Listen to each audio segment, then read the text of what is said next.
Hello, everyone. This is Emmy After Dark, and I have Gelf with me tonight. And tonight's topic is haunted diners or haunted bars.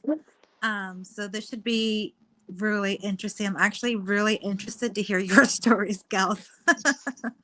Well, yeah, I got mainly Australian ones. I did pick up a couple from England and I think one or two from America, just because they're the same name as the hotels I was researching that popped up, Okay.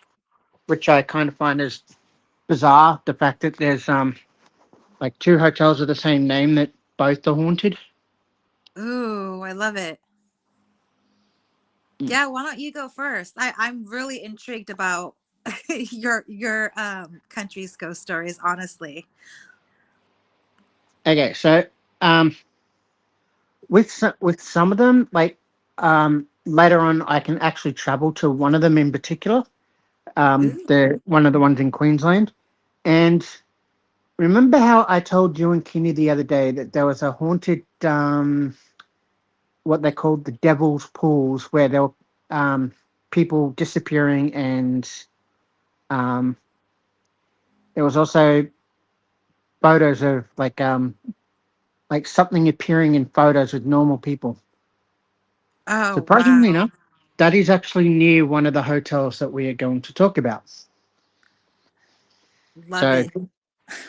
but I won't go too much into the history of the Babinda pools just because that deserves its own like part of its own list of like haunted I don't know pools and forests and stuff like that. Uh-huh. So we're actually going to go into the Barossa Valley, which is in South Australia, Adelaide. Um, Barossa Valley is famous for its wine country.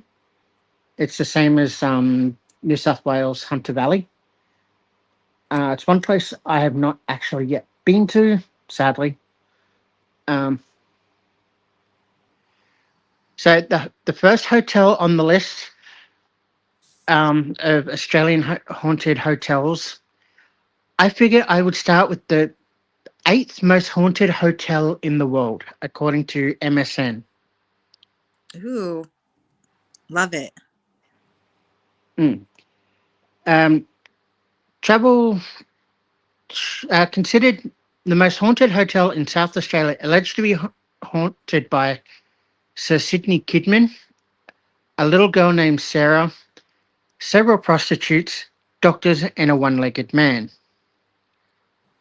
Oh, okay. Apparently, it's also been, it's on episode 7 of Haunting Australia. So, but I wonder if that Sir Sidney Kidman is related to Nicole Kidman's family. Oh, I don't know. Maybe. Because you've got to remember, her family going back is very well to do and, very tweety tweety type Mm, people. I did not know that. Oh, yeah. And plus, there's rumors going around that family too. Like that I found out something interesting, like yeah, about Henry Cavill with his stuff, and yeah, apparently it's the same sort of thing. So yeah, but again, that's for a different list. Okay. Yeah. So apparently the North Cap- Kapunda Hotel, and yes, you can make fun of me from my pronunciation this time around. Was built in 1848 by the North Kapunda Mining Company. The Northern Arms Hotel, as it was called, was a small single-story hotel situated on Franklin Street. The first publican was a man named John Bickford. Hmm. In the early 1850s, the hotel was sold to a local butcher, James Krause. Mr. Krause was a wealthy local man with big dreams for the town of Kapunda. He also had big plans for his newly purchased hotel. His first steps in changing the hotel was rebranding. They rebranded to the Garland Ox. I will skip part of that. Um, ooh. So apparently, the new hotel featured the most expensive kitchen in Australia at the time, located Oh, in the basement. which also had living quarters and a rainwater tank. Normally, rainwater tanks are kept outside, and considering for that time, it would have been a metal water tank, which would have been unusual to have inside. Oh, okay. Um, yeah, because for some weird reason, the all the early water tanks were metal, and then the government tried to get rid of them, and now we have all the plastic ones. So go figure. Um,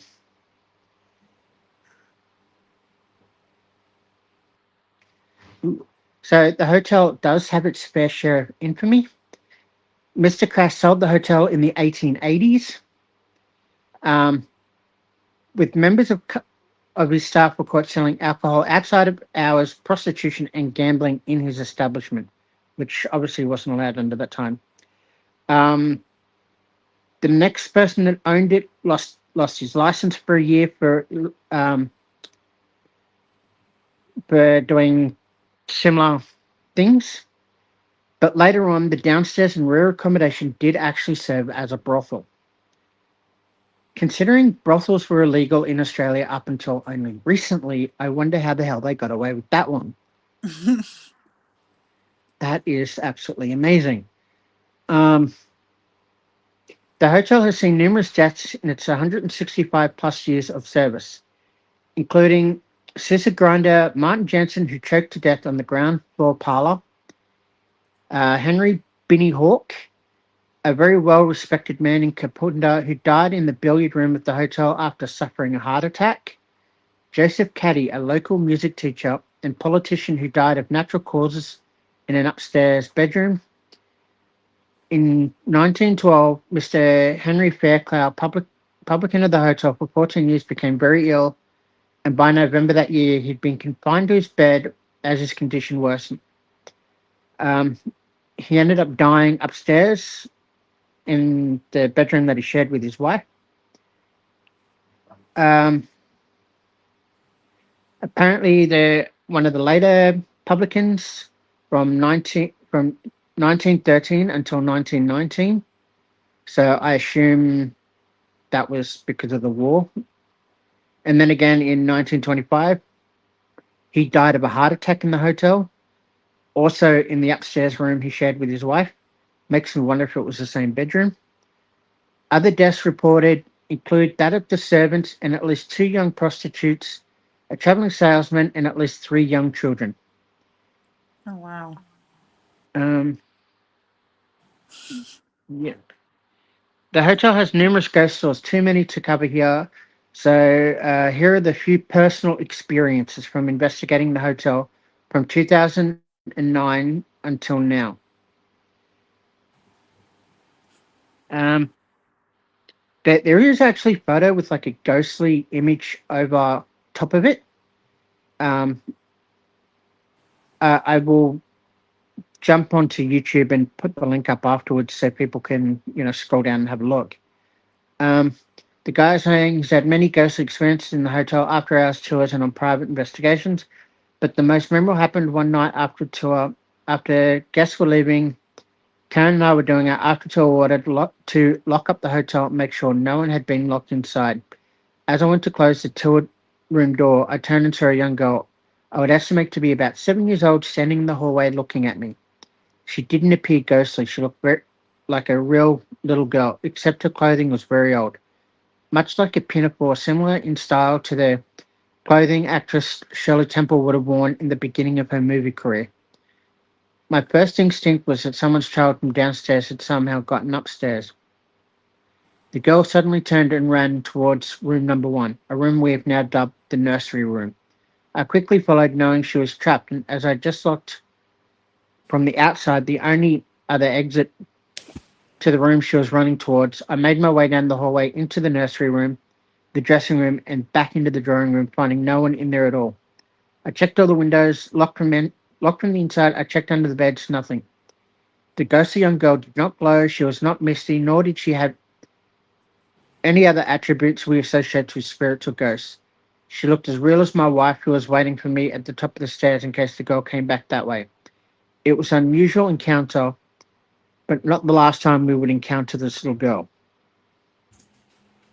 Uh, there's another photo with what looks to be a little boy in the basement photo.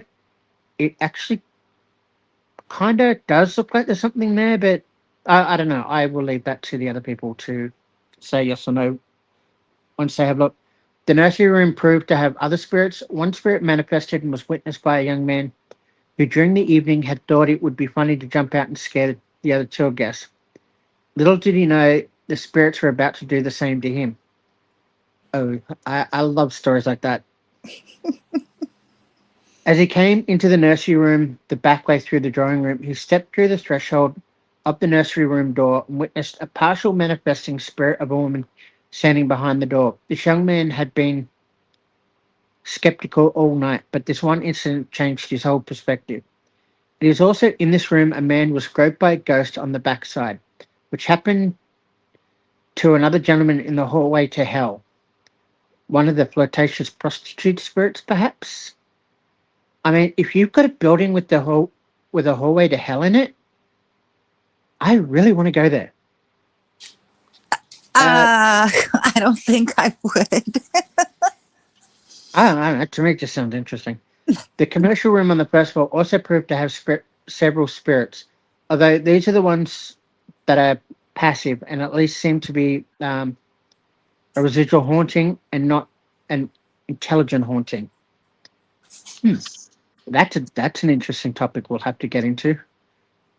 Oh yeah. With it was one of the rooms the tours originally started. No one on the tour, and on one tour, a guest pulled me aside to let me know a man had been standing next to me the whole time I had been speaking. She described him as wearing a suit, about the same height as me, very thin and amused, puzzled as to why I was standing in the hotel talking about guests.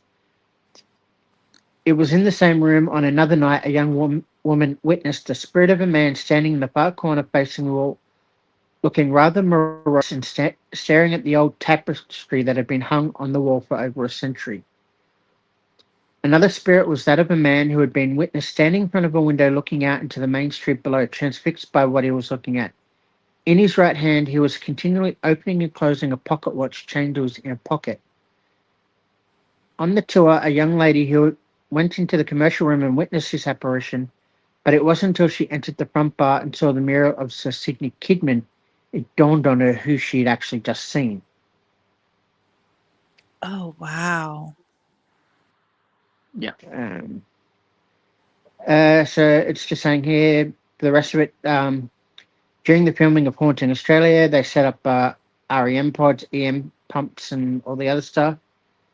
Um, ooh, hold on, this is where it gets a little bit juicy. So they set up all the devices in one of the rooms downstairs. It's a large side room that was once bedrooms, originally for the cooks, but eventually used by prostitutes. While standing in the basement, a room once used to store dead bodies, kegs of rum and kegs of beer, we began to ask if anyone was present who wished to communicate with us. It didn't take long to get an answer. I was standing there where I could see into the downstairs hallway to watch if the lights of any of the devices were turning on. All of a sudden, I saw a young girl, no more than 7 years old, walk into the dimly lit hallway and into the doorway of the room Rob and I were standing in. Without hesitating or thinking, I chased after her to find out who she was. She ran into the hallway and turned left into the arch hallway that led to the former basement bedrooms, an old decrepit room with damaged floors and no ventilation. Gaurav was following quickly behind. There was nowhere for the girl to escape to, but she was not found in the room. While standing in the room, we noticed a small window that looks into a smaller room, which in turn has a doorway back to the hallway. Gaurav noticed some movement, so he ventured to the hallway. At this point, the cameraman's batteries failed, so they had to go get a gopher to go fetch more batteries. As he did this, they noticed a large shadow jump across the doorway, which startled him enough to drop a few swear words. And then they noticed their REM pods going off. If I remember correctly, this Gaurav guy, he was um, came to Australia to do all the filming, and like he also did filming in America, but something happened to him. He died as well. Oh my I think he died. god. I think I know one of the people that did a lot of the haunting, like Australia haunting overseas, ended up dying. I don't know whether it was through suicide or something else, but it was pretty heartbreaking because that name just keeps popping into my head, going, "There's something more with that particular name." Um, Maybe there uh, is. I'll Google it later, just out of curiosity. Yeah, I have Um, one. Oh, go ahead. Sorry. yeah, just sorry, still scrolling down, scrolling down. Um, That's a something lot of about activity for one place. Like, yeah, yeah. It says there's a woman dressed in period dress that he would describe as Victorian. The dress was black and lacy. The woman was very white in the face, full red lips, but had a very sad look to her demeanor. She walked backwards into room 11, and I realized the number of swear words, what I was seeing with my own eyes. Apparently, that part is actually caught on camera and was released to the world. oh, Uh, wow. in the next half hour, Grab and I experienced three gunshot sounds that were clear and very, very loud. The first in room 11 was right after seeing the mysterious woman disappear into the room. It came from the air in the center of the room and echoed throughout the room. I suggested later um, during our reveal filming at the El Capunda courthouse that the noise may not have been gunshots at all, but could have been the sound of what psychics and medium call a portal snapping closed as the spirit returned to their own realm. That's a theory I haven't heard of before, but Their own realm? yeah, kind of like what I said with the universes stacked up against each other. They they could be inhabiting Oh, one, and yeah, which is why, because that's looped to their time. It's yeah, kind of complicated to explain, but yeah,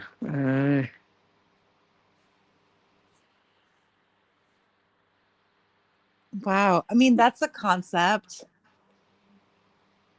And they just kind of come through periodically. Like, yeah, there's a slip or there's a, yeah, like a slit in yeah, time or something. yeah. It says down the bottom here, Garaf Tiwari, 1984 to 2016. So he was the one that died. So yeah, Oh, wow. That's, I want to go there now. What hotel is that? that is the North Kapunda Hotel. Okay, I can't say it, but yeah, that's got to be on my bucket list. Um, I have one. This is 1886 Crescent Hotel and Spa in Eureka Springs, Arkansas. Yep. And I chose Arkansas because you normally don't hear about hotels in Arkansas. You usually hear like Lizzie Borden or um, others, but a stay at this spooky property isn't for the faint of heart. Located in Eureka Springs, Arkansas, the 1886 Crescent Hotel and Spa has received hundreds of reports of paranormal experiences over the years. The building once served as a women's college and later as an experimental hospital run by the infamous Charlatan Norman Baker, who claimed to have the cure to cancer. Many people died in his care, and today their spirits are said to haunt the building.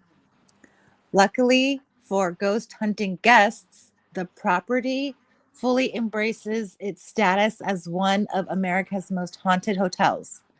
Ghost tours are held nightly and taking visitors through ominous sites such as the Crescent Hotel morgue, where guests have recounted seeing a dark figure and feeling cold spots. There are even reports of guests getting touched and poked.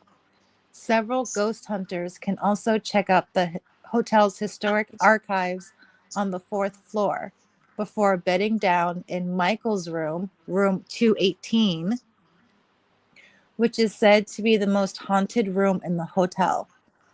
For even more ghostly investigating, arrive in January for the Eureka Springs Paranormal Weekend, which is hosted by the hotel every year and includes overnight ghost hunts, special seminars, and exclusive access to nearly all haunted spaces of the property. I want to go Ooh, there too. sounds interesting. Looks like we have to add alien stuff to the list of things to go over because both Michelle and Khaleesi are asking about it. And honestly, aliens are fun because yeah. Yeah, we could do aliens. I yeah, I'm just bewildered. I don't know if I believe or disbelieve. I have a hard time believing. But I think there's something there. I just I don't know. I believe less in them than like ghosts. I guess cuz I Uh, can see I've seen ghosts, you know. I think if I've seen UFOs or something in real life, then I would believe more in them.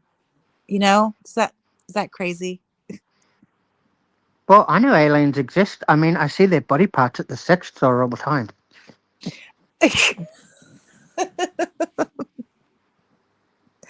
Okay. Um I've had I've had a patient tell me an alien story once. And he told me out of the blue because he never told anybody and he just wanted to get it off of his chest. And it was like this big secret. But yeah, we can do we'll add aliens to the list. Definitely. Yep. Okay, so I will bring up my next one. Um, I know we said bars and diners, but this one goes over like a few other um things in Adelaide. Ooh, okay. It actually comes from thisishorror.co.uk. Um, don't ask me how I found it. I was yeah. So apparently the Adelaide jail, um, which was built in 1841 and housed approximately 30,000 prisoners during its 147 years of operation. The jail was closed in 1988 and was known as the longest continuously operating prison in Australia. That's actually pretty good considering we only just turned 239 years old as a country. Mm. A total of 45 people, including one woman, were hanged in the jail. Paranormal activity has been documented in many places in um, across the jail, including full body apparitions, disembodied voice, cold spots, EVPs.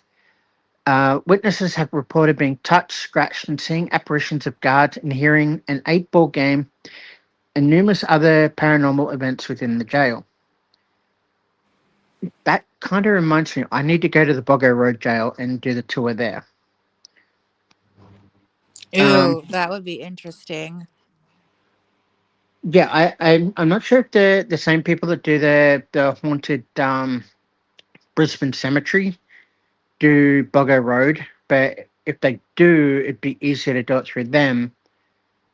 Ooh, and I will give you one little tidbit. It is reported that Jack the Ripper is actually buried in Brisbane Cemetery. No way. Really? Yeah, Like that's they caught him and exiled him and well, no, they never actually caught Jack the Ripper, but they say his corpse is here. But considering some of the newer revelations that have come out about Jack the Ripper, yeah, I'm up in the air about it. yeah. I have a question. When you do your paranormal tours, do they give you equipment to play with or is it kind of like a walking talking I, tour, or like how's it structured? I think it's like a walking talking tour, but I can obviously take my phone and I can live stream it if I want. Oh, okay. Um, well, do they give you ghost hunting equipment? I have absolutely no idea. That's one thing I will definitely look into when I go to do it. Like Okay. I know as a kid when I did the tours of the rocks in New South Wales, we got to dress up as pilgrims and all that kind of stuff, and yeah, that was always fun. Ooh. Yeah. I actually miss the rocks in Sydney. There is so much history concentrated in just one spot. Yeah, I've been to Sydney once, very briefly, and it was the most amazing experience ever. Yeah. Like Um, like for me, Sydney is my stomping ground, more so than Brisbane. you're very blessed. I'm jealous. Just kidnap me, please. Mhm. Um, I know that if you do the paranormal tour at the old Sacramento Museum, they give you like is it a K2 meter? Yeah, they give you like a K2 meter, like an energy meter. Um, and they give you flashlights, and they you have to sign a waiver to do this tour. Um, Khaleesi says, I don't consent to be kidnapped.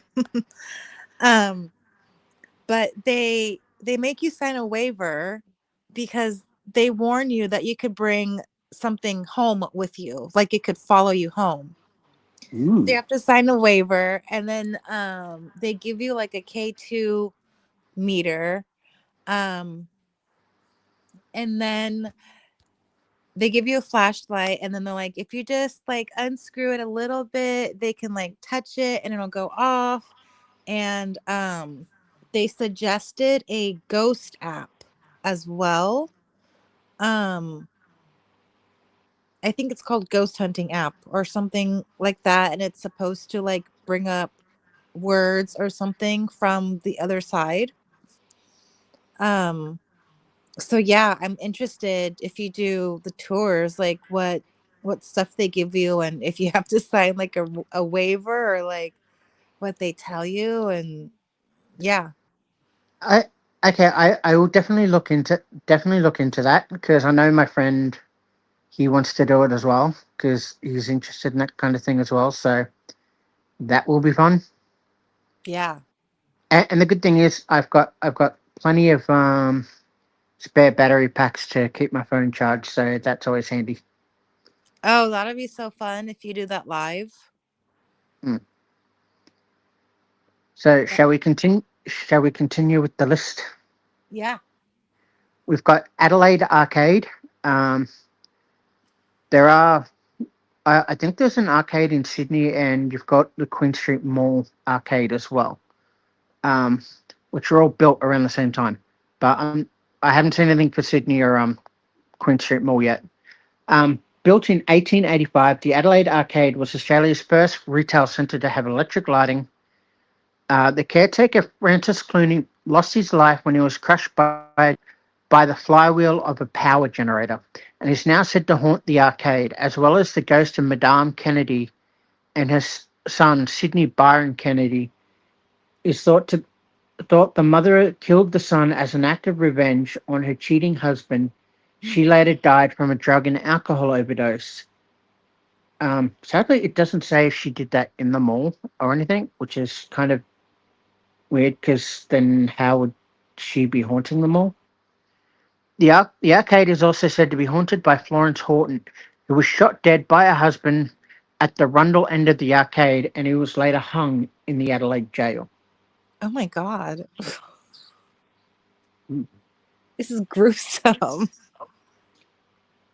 Okay, now the next one is the Overland's Corner Hotel. That is the one that also came up in Nevada, I think it was.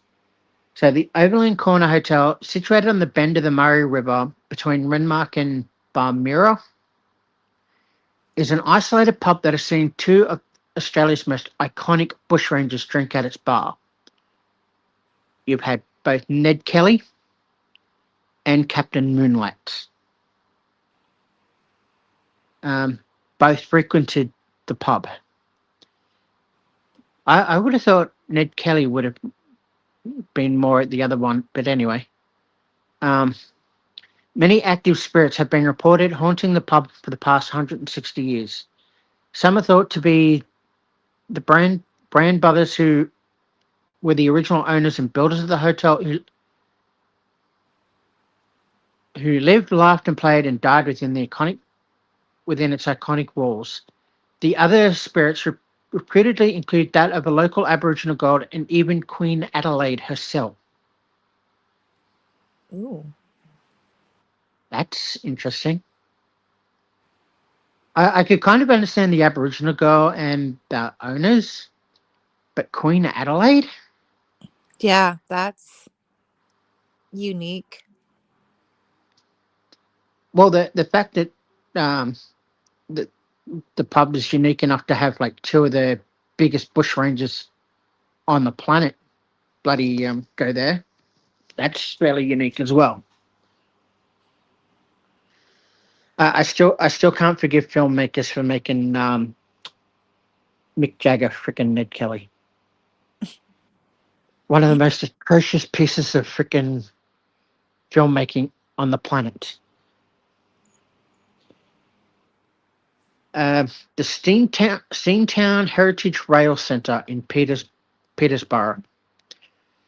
Steamtown is a historical train museum in Peterborough, located in South Australia's mid north. Staff have long reputed paranormal activity within the museum, but the most unusual and reported sightings happen at the end of a movie that is played to guests. Amongst the steam of the engines, a man in overalls is often reportedly seen by patrons disappearing in the noise, lights, and steam. No one is certain who the mystery man is, but he's not among the staff nor the living. Other reports include disembodied voices, disembodied footsteps, and mysterious paranormal phenomena on Platform 13. Of course, it would be Platform 13. That reminds me, I will have to look up the Sydney Central one to see if there's anything for that one too. Now, as I said, Adelaide is a Barossa Valley in Adelaide is made for winery. There is a haunted winery called Sepeltsfield Winery, which has an outstanding reputation for wine and ghosts. It is known locally as one of the most haunted places in the Barossa Valley. Sepeltsfield Winery and the family mausoleum are often subject to ghost hunters setting up their equipment and waiting for alleged paranormal activity to occur. All placed squarely upon rumours of the ghosts of the Sepult family. Visitors regularly hear disembodied footsteps on the floor that are no longer there, phantom gunshots, screams from the surrounding vineyards, a Ooh. distillery tower that has the sound of production and light within it when there is no electricity conducted. There is also moaning and whispering in the dining hall, and the mysterious blood seeping from the mausoleum walls on the anniversary of the family's deaths, Are you which serious? which are just some of the many paranormal phenomena reported over the years. Well, and that's what the article says. Oh my God. I'm Well, just reading it with a little bit more flair because, why not? um, we have the Migration Museum. So Adelaide Migration Museum on Kintyre Street started its days as the Adelaide Destitute Asylum. Ooh, that alone should have stories. And housed hundreds of people in its time who could not meet society's standard. Ooh, hold on. Can I actually go there? Wait. Get out of that. No, go.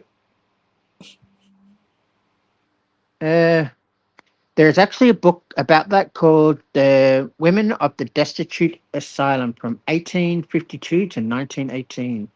Let's just scan that quickly. No ghost stories from what I could see. Okay, back to the article. Um, Gotta do proper research here, hey? The Destitute Asylum was a facility where, according to the researcher Mary Geyer, the poorest and most dependent could be regulated and hidden from the affronted gaze of respected citizens. I wonder if that's what they did in America when they did that for Winnie the Pooh when he came over. At the time where there were so many needing help, the asylum was likely overcrowded, underfunded, and not a pleasant place to have resided. In modern times, the site is used as the official migration museum, which houses displays of immigrants from across the globe that have come to reside in Adelaide. But until more recent years, a quick walk through one section of the museum detailed a grisly past, with medical devices and surgical tools from long ago era on display. It is often said that in this room, spirit activity can still often be heard, seen, and sometimes felt. The upstairs office is one of the buildings reportedly spoken of by past staff members who have unusual goings on, including disembodied voices, shadow people, and there are even stories of spirits that will try and push people down the stairs. Um, that's not cool. Cool. We have Amber Heard ghosts. Nice.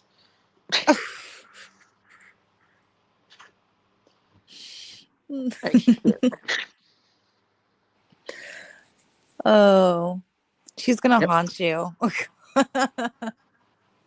The fact that she's trying to make a comeback now of all times to make it when Blake Lively is in the middle of her crap, it's only going to rebound on Amber 10 times harder. So good luck to whatever she's trying.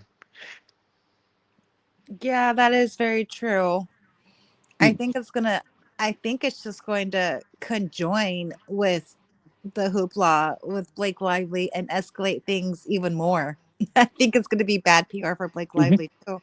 And that video that's on that movie that's at Sundance at the moment that is speaking up for the Me Too women. Hmm. The fact that Amber's in that alone is a pile of crap.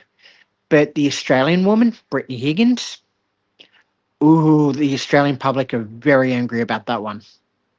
Oh, She's she lied.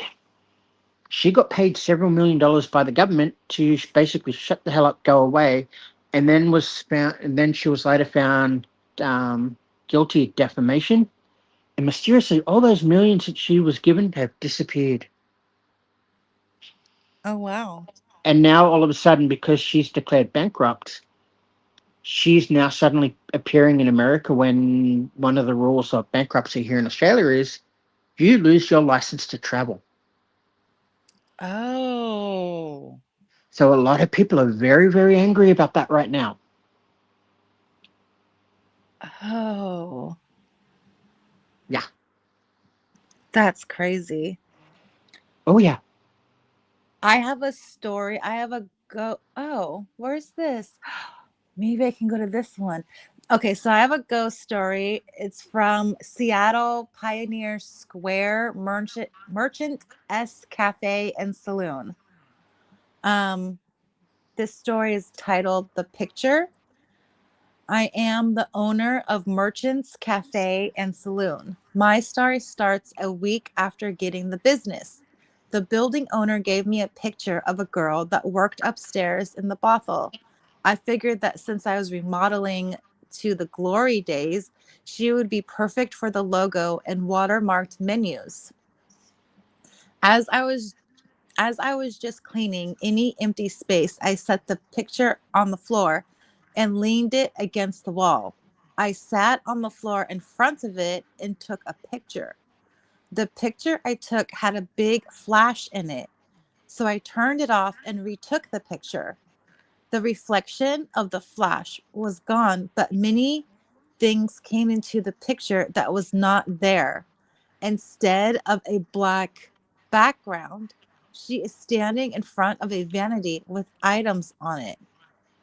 Along with that, you can also see a reflection of a lamp in the vanity of the mirror with a ladder close to her. There is also a couch and a chair in the picture that I took, but not the original. Ask the bartender to see the photo that I took, and you can compare it to the original hanging in the dining room. Oh, there's several stories with this um place. Oh wow. Okay. So there's that one. There's also a doll. Oh, okay. The doll. I was bartending when I saw an old man about 70 years old standing at the end of the bar. I was surprised to see him there because there were plenty of empty seats. When I approached him, he tenderly handed me a doll and asked me to put it behind the bar. I asked if he wanted me to hold it for him, and he said no. It's for the little girl downstairs, the ghost. I asked if I asked if he wanted me to take it down to her, and he didn't skip a beat and replied, "No, she will be coming up to get it." I'm already creeped out. I turned around and placed the doll behind the bar. I turned back around to ask him where he heard about this ghost, but he was gone. I curiously walked out to the sidewalk and there was no sign of there either. We don't know if the girl is happy to have the doll or not, but we figure we better not make her mad by moving it or touching it for that matter. Our bartender, Michael, has never touched her, and he's worked here for years. She has a nice home on top of the safe with the offering to Otto, and you can never tell it by her face. But she seems pretty happy there. And then it talks about Otto. According to the medium on the TV show Dead Files, oh, that's a good show. If you haven't seen it, it's a good show. We have a very solid ghost named Otto. He was a manager here in the early 1900s and is continuing to manage. One of our cooks, Angela, was telling me a disturbing story at closing about a spooky thing that happened in the kitchen earlier that week. While she was telling me the story, I was standing in front of a TV trying to turn it off with the remote. About After about 5 minutes of trying, I gave up, turned around and set the remote on the table. When Angela was sitting and in efforts to lighten the mood, I said, "I have no idea. Otto, will you turn off the TV, please?" The TV instantly went off. Last week, there were two big tubs on the back, or what? Last week, there were two big tugs on the back of my shirt when I was behind the bar. There was no one there. I then told the two employees I was leaving. 10 minutes later, they called me and said, as soon as I walked out, the picture that I had just purchased and hung crashed to the floor, shattering all over the entryway. I'm sure Otto was trying to give me his option of it. I think he's responsible for the story about, I guess that story, the story about wine in the next story. And this is about the wine. I was told by two previous owners that the ghost guarded the safe and that if I put anything breakable on it, he would break it. Since I didn't believe in ghosts, I quickly forgot. I then found a wine rack that fit perfectly in the area right above the safe. I had it installed in September. Thanksgiving night, I closed and everything was fine. A completely normal night. The next morning, when the bartender The next morning, when the bartender found every single wine bottle had been thrown from the rack, he texted me a picture of the mess. The restaurant had not been broken into. Everything else was just in the same place or same perfect order as the night before. When I replaced the wine, which was quite expensive to do, I decided on some precautionary measures just in case. I put a shot of whiskey on top of the safe. And since I was wearing a skirt, I showed him my butt. We have not had a problem with him since. I do refill the whiskey when it evaporates. That's that's crazy. Other experiences. Another tale that is told among the employees is that of a little girl and boy that haunt the basement of merchants. A fire in 1938 struck merchants and took these young lives. Here, many encounter sights of small, shadowy figures lurking about and play games on the staff. It seems one of the most active areas is the downstairs restrooms. Here, many have reported seeing the apparition of a woman, doors opening and closing, and a woman's whispering voice into gentlemen's ears. But the ghost stories and experiences continue on up to the top floor. In one case, a woman was harassed by a male ghostly predator. But most recent encounters include the mysterious lady of Merchant's Cafe. And I think that's it. That's quite crazy. You can rent it as an Airbnb. Yeah, probably for exorbitant amounts. That's really interesting. I want to go there. I might go there. It'd be fun. Do you have any more on I your got a end? lot. I got a lot more. Oh, let's hear it. Okay, so let me just position myself so you're not hearing the fans. Um, sorry, it's just because extreme heat still. Um, the Port Dock Hotel in Adelaide it's been a very significant pub for many reasons since its opening in 1855. It has long been rumoured that tunnels under the hotel out to the harbour where drunks would be shanghaied into becoming crew members. The drunks would be taken onto a ship and the sails would be set. And when the boat was just within view of the land, they would wake the drunks and offer them a choice: work aboard the ship or swim to land. In an area where in an era where most could not swim, most often the men would become sailors. Now, I know that that was done worldwide, so that wouldn't surprise me that it was also done here. But I just find it funny that we're technically a convict nation, and yet we do crap like that. It is said that the ghost of the Blue Lady is often seen in the basement of the hotel, and she's indeed been photographed. Thought to be the spirit of the ladies of the night that worked the hotels back in the late 1800s. She's often seen descending the stairs of the brewery into the dark, dank basement, where it is believed she plied her trade after the sailors had plied their beers in the bar above.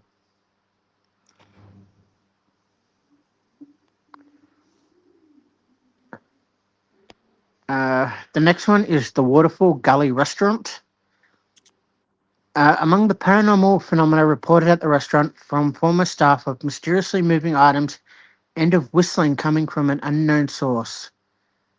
Constable Tregoweth, who was killed in a bushfire in the early 1900s near the restaurant, has been seen inside the restaurant since 1930s, but has also been seen at the base of the waterfall on the hills on the hilltops and other areas of the park. Reports by witnesses describe a young man in a blue glowing uniform who offers help and comfort. Hmm, interesting. Oh, it's a nice ghost. Carclew House is a Gothic styled mansion that sits atop Montefiore Hill in North Adelaide. Thank God for playing Assassin's Creed for getting that name right. Um, as for stories of ghosts and hauntings with the Carclew House, one of the tales is of Sir Bonnython, a very wealthy South Australian socialite, businessman, and philanthropist who mercilessly killed his wife. That should be fixed. The story goes that Mrs. Bonnythorne found out that Mr. Bonnythorne had a mistress and grew incredibly angry. A fight ensued, and it is told that he incapacitated Mrs. Bonnythorne, carrying her to the Spire Tower and threw her out the window in a fit of rage. Ooh, Oh gosh. defenestration. Woohoo. I didn't think that actually happened in real life. Excellent. It's usually the husband, Khaleesi says. Yeah, but you don't normally hear defenestration though. Yeah, it's something that you hear rumors of, but you don't actually hear of it actually happening. That's interesting. When he got down to the grounds below to his wife, he found she was still alive, so he carried her back up to the spire and threw her down again. Oh my god. Just Oh my wow. god. That poor woman. Just Oh, and like I if you type in Carclew House, Carclew, you can kind of see the window that he would have thrown her out of. Just wow. Um, that's shocking. This is, of course, an urban legend that has grown throughout Adelaide over the years, but there is some truth to the lady at the Tower of Carlu. A woman in a purple gown has been seen on the staircase and upper levels of the house, and often her perfume is smelt through the arts complex. This and the occurrence of disembodied voices, footsteps, and objects moving of their own accord have helped with the growth of the Bonnythorne urban legend. Someone is haunting Carclew House, but who is the mysterious woman? No one knows for sure. I, Okay, y- I yeah, have to I bring would have things. haunted my husband who murdered me. No joke. That's horrific. That's oh my god. Yeah, no wonder it's haunted. That poor woman. That poor woman.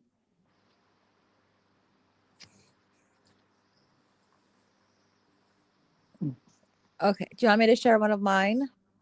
Yeah, I'm just trying to bring up the next list. It's being a pain in the butt. Okay. While you'll do that, I got one. Says the pub I work at is haunted. What's lurking in the basement is pure horror. I already hate basements. Just Khaleesi, I think I haunt my exes in their minds. Okay. My first month on the job went without incident. I was hired as head chef.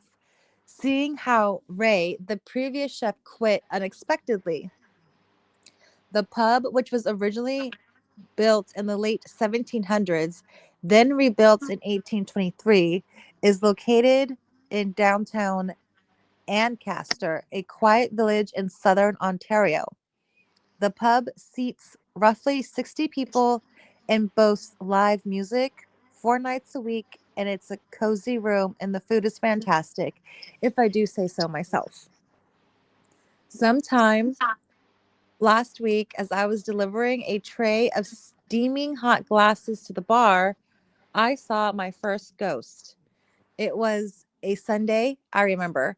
The pub was dead. Only one table remained.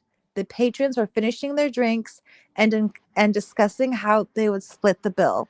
Sitting alone at the end of the bar was a woman who may have been in her early 40s. She was well dressed and well postured and wore a large, broad brimmed hat and a thin, gauzy white dress. There was a sadness surrounding her, but I was busy working, so I paid her little notice. All I wanted was for the shift to end and pronto so I could enjoy a cold, refreshing pint. Um, is that Brenna? Brenna, the bartender that evening, hurried past me, all all the while ignoring the woman sitting at the bar who was without a drink. I think that woman needs a drink, I said to Brenna, or her bill. I regretted these words as soon as I spoken them. Never tell a bartender how to do their job, right? That said, I couldn't figure out why Brenna, who was a wonderful barkeep, would allow a customer to sit unserved for so long. Brenna glanced toward the bar where the woman was seated and frowned. There's no one sitting at the bar, she said, sounding very much annoyed. I thought Brenna was teasing me since I was the new guy and all. And when I checked, the woman sitting at the bar was gone. I was stunned. I wanted to say something clever, but for the first time in my life, I was lost for words. Instead, I made a joking gesture, like I was kidding with her, then scampered back to the kitchen to finish my work. When the kitchen was closed and my work completed, I bounced back to the bar, anxiously awaiting my after work pint. I sat tepidly at the bar, drinking my beer. My mind was racing. I couldn't stop thinking about the woman wearing the hat. Was she a hallucination? Probably she was. I chose to sit at the opposite end of the bar, just in case. That said, it's a modest sized bar, so I was still within spitting distance of where the woman was sitting. I finished my beer and soon forgot about the mysterious woman. I was ready for home. As I was putting my coat and scarf, bracing for the icy weather waiting for me outside, I spotted the woman from the corner of my eye. Gotcha, I snapped, looking across the bar to where she was sitting. Only when I checked, she had vanished. I rubbed my eyes and shook my head. I must be losing it, I thought to myself unhappily. Maybe it was stress. Wearily, I left for home. I couldn't get the woman sitting at the bar out of my head. Was she real, or was my mind playing tricks on me? Maybe this was some elaborate prank the other staff members were playing on me. Could be, but that was highly unlikely. Maybe I really was losing it. I mean, with all the restrictions and distractions concerning the restaurant industry these days, I'd be right to lose my marbles. When I returned to work a couple days later, I felt better. It was trivia night, which meant the pub would be packed. It was. Work was beyond strenuous. The kitchen was hot enough to scald a loon. Looked more like, oh, I'm sorry. Work was beyond strenuous. The kitchen was hot enough to scold a loon. Looked more like a war zone than a place to prepare food. Sometime after 8 o'clock, when it died down a bit, I took my dinner break. I'm sorry. I took my dinner break. I sat at the edge of the bar and ate my burger in silence. I was famished. As I was dipping my french fries into a giant glob of ketchup, lost in my thoughts, I spotted the woman sitting at the bar. Beside her was a group of large men who were drinking and roaring and having a good time. This woman, on the other hand, remained eerily quiet. It was like she wanted to go unnoticed. As Brenna whizzed past me, I mentioned the woman sitting at the bar. Brenna shot me a stern look. What now? She snapped. It was obvious she didn't like me. Maybe because I was filthy and smelled like fish bait. You're pointing to the only spot no one's sitting in. Do you know this, right? Huh? When I peeked past the men drinking at the bar, the mysterious one was gone.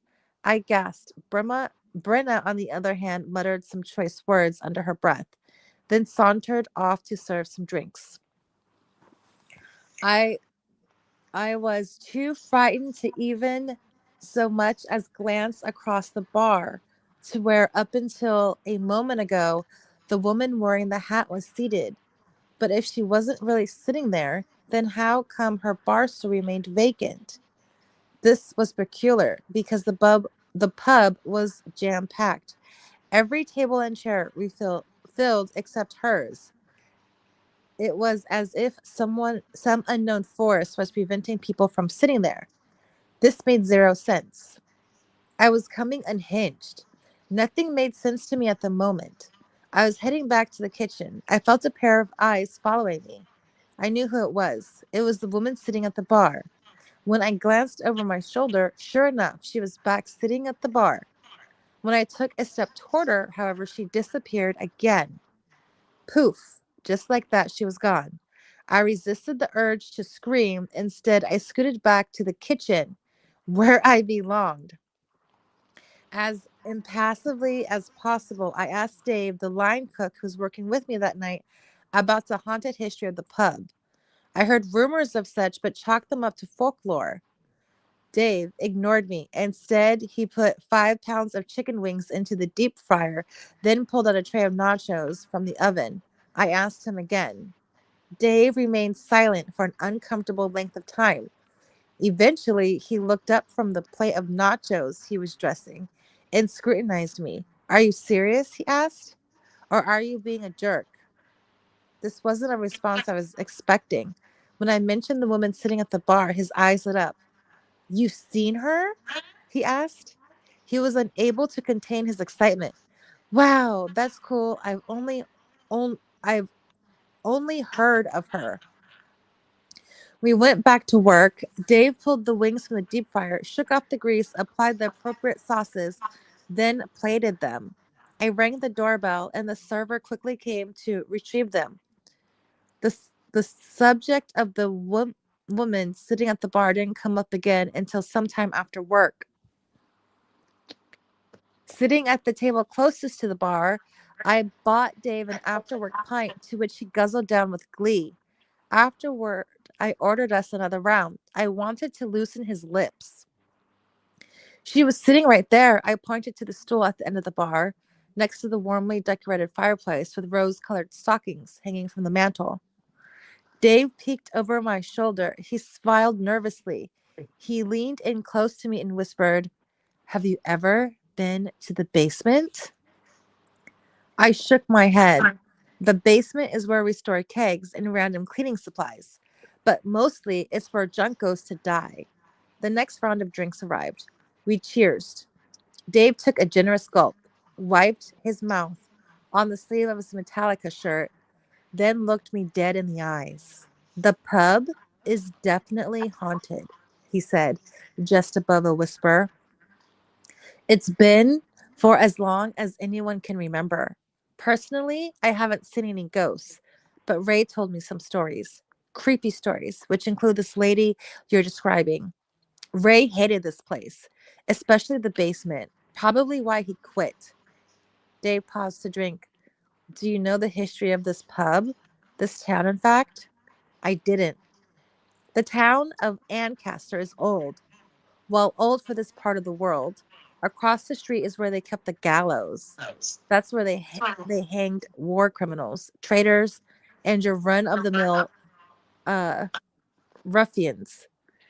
They hanged a lot of men during the War of 1812.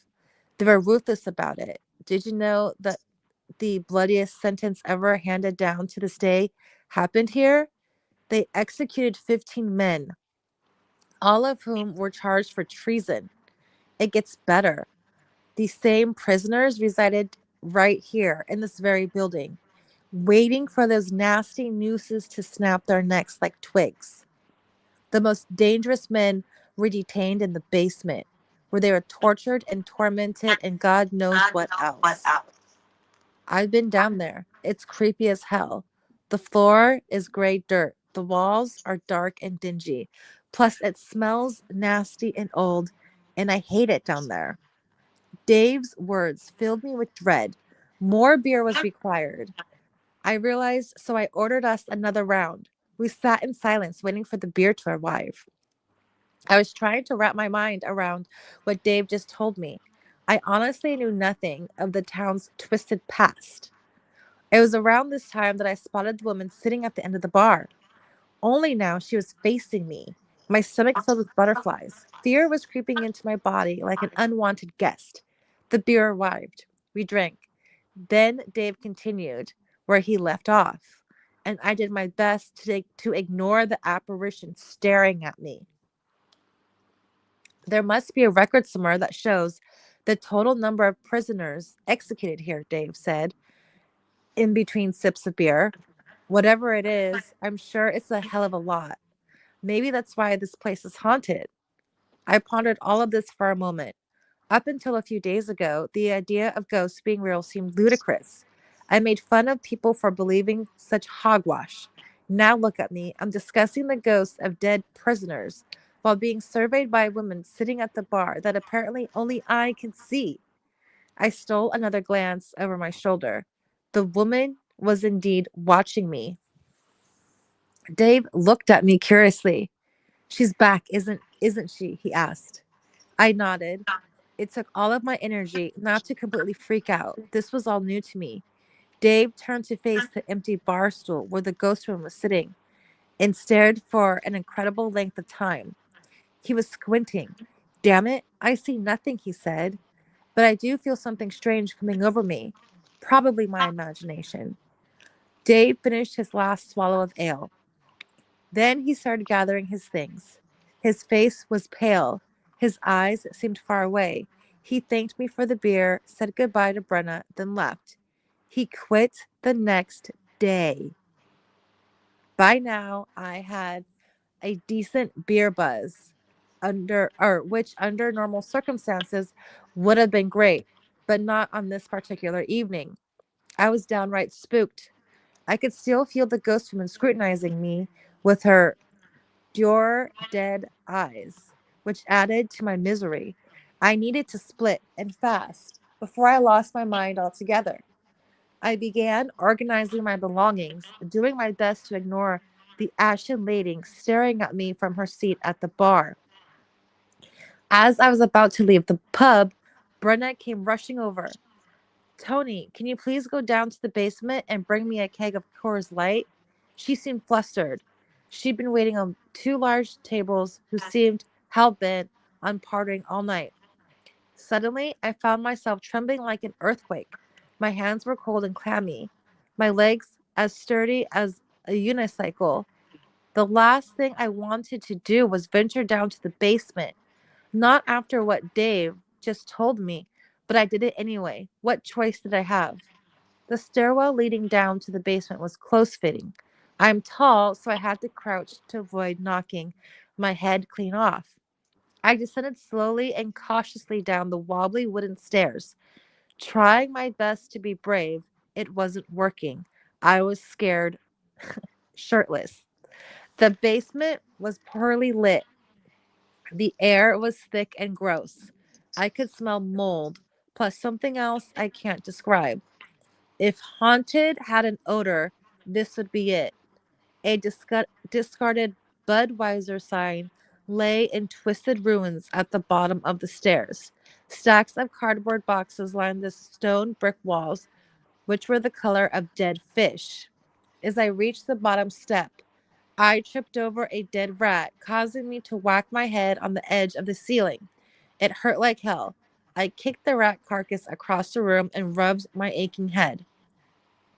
At the opposite end of the basement, soiled in silvery spider webs, was a mop bucket. It was filthy. Next to it was a rusted old meat slicer that looked to be 40 years old, at least.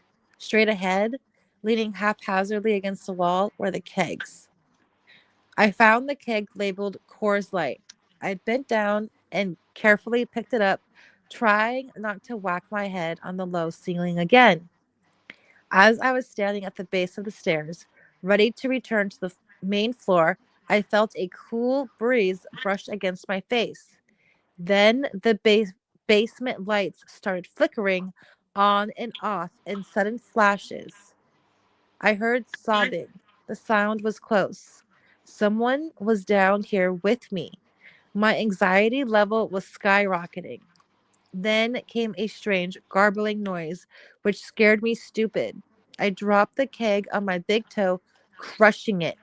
The keg clanked and crawled along the brimy basement floor before coming to an abrupt halt.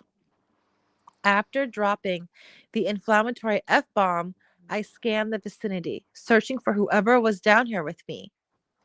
That's when I felt something touch the back of my neck. I spun around in surprise. No one was there. By now, my heart was threatening to explode from my chest.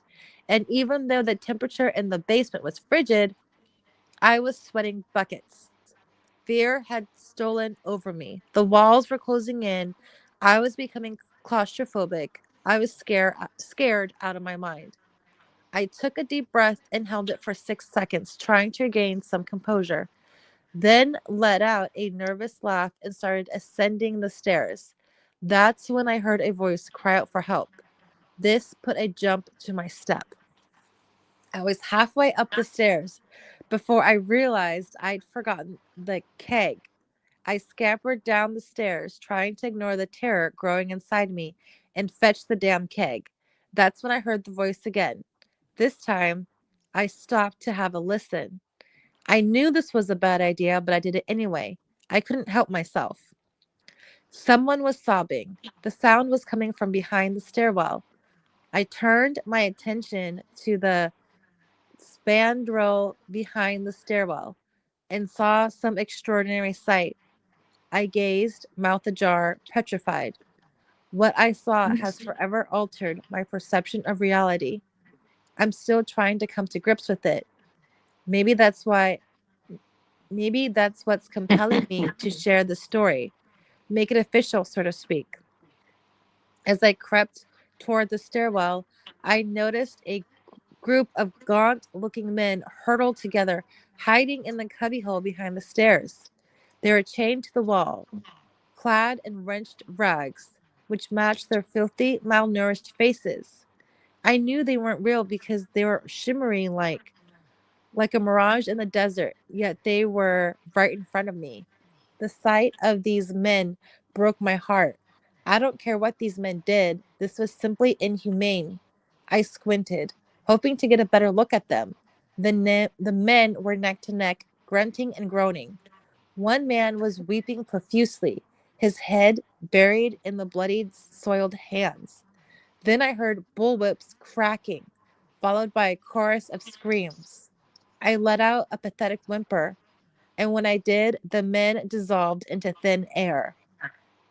By now, I was feeling sick to my stomach. I rushed to the bottom of the stairs and looked up at the speck of light peeking from behind the entrance. Sluggishly, I began my journey back up the slender stairwell. I heard bullwhips again, cracking again, followed by torture, grief-stricken pleas for mercy, and I almost jumped out of my skin. This was getting ridiculous. I needed to leave this basement as quickly as possible. So, with the keg snug in my arms, I scooted upstairs and slammed the basement door shut once and for all. The urge to break down and cry was tremendous. I'd never been so scared in my life. When I delivered the keg to Brenna, she looked at me peculiarly. Geez, you look like you've seen a ghost, she said. I let out a lowly laugh. Then I scrambled for my belongings and beelined for the exit. As I was leaving, something compelled me to stop and turn around.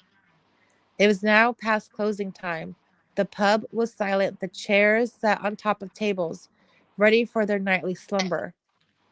The bar stools rested, emptied or empty and tac- taciturn.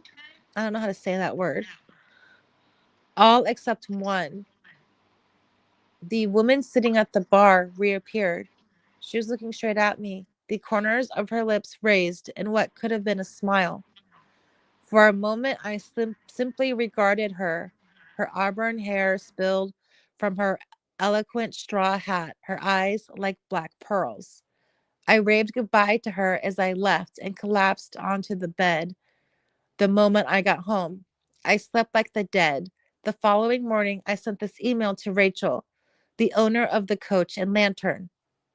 Dear Rachel, although my time at the Coach and Lantern has been short lived, been both enjoyable and educational. You run a fine pub. That said, I hereby give you my 2 weeks' notice. Although I'm grateful for the opportunity you provided me, I feel it's time for a career change. I want to write horror stories. Yes, it's time I write about ghosts and haunted houses and evil spirits and such. Sounds like fun, right? Ever. Sorry. One last thing. I won't be venturing into the basement again. Ever. Best of luck to you and your pub. Tony Starr. That's a story. Okay, and that word you're looking for is tack turn. Tack turn. Okay. Thank you. Oh, and thank God Michelle could. I forgot to mute myself while I was in YouTube talking to the others, and I was going, oh, crap, they could hear, they could possibly hear me eating my popcorn. I told you that's why I bought it. Michelle So, said she couldn't hear any popcorn eating. But no, I want look, popcorn. Michelle, look at the screen. I'll make sure this works. See, look, I have a big bag of popcorn sitting on my bed. So yes, I did actually buy popcorn. Okay, That's so just Khaleesi. hmm. So was that something from like Reddit or something? Yeah, it was. Did you find it too? I suspected after a while where it wasn't really thing. It had to have come from Reddit or something similar. Yeah. Wait until I get to some of the Q station and some of the other stuff like later on. Um, I technically could do Q Station tonight, but I'm not going to because that's more of a different thing. Okay. But yeah, I've got a couple more. I've got a couple more for Adelaide, and then I can move on to Queensland and Dingo. Um, so for Adelaide, they've got the Grand Millicent Hotel. Mm-hmm. So it's supposed to be the second most haunted, but the guy's site that I'm on, he's like ranked it a lot lower. It is thought that the hotel is haunted up to 10 different ghosts, which include the spirit of a little boy who is seen playing near a pool table, the ghost of an elderly man who is seen ascending the staircase, and a spirit who leaves wet handprints on the wall.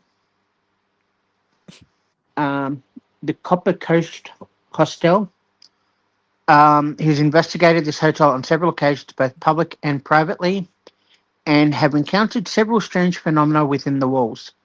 The upper section of the hotel houses the guest suites and shared shower facilities. This seems to be the epicenter of the hauntings, particularly in the one wing containing bedrooms 11 through to 13. On one occasion, about the middle of the day, I was standing in the junction of the hallways, which wind and turn throughout the upper levels. In one spot, I could smell it distinctly the smell of the ocean and old tobacco. But take a step in any direction, and the smell would be completely gone. Now, not one to being to jump to ghost conclusions in any instant, I put it down to being so close to the ocean and the smell of tobacco being embedded into the walls and carpet. I didn't think any more of it until I went downstairs to the dining room, and the psychic told me that right above us was the spirit of an old Swedish sailor who had died elsewhere but returned here as he had felt this was his home.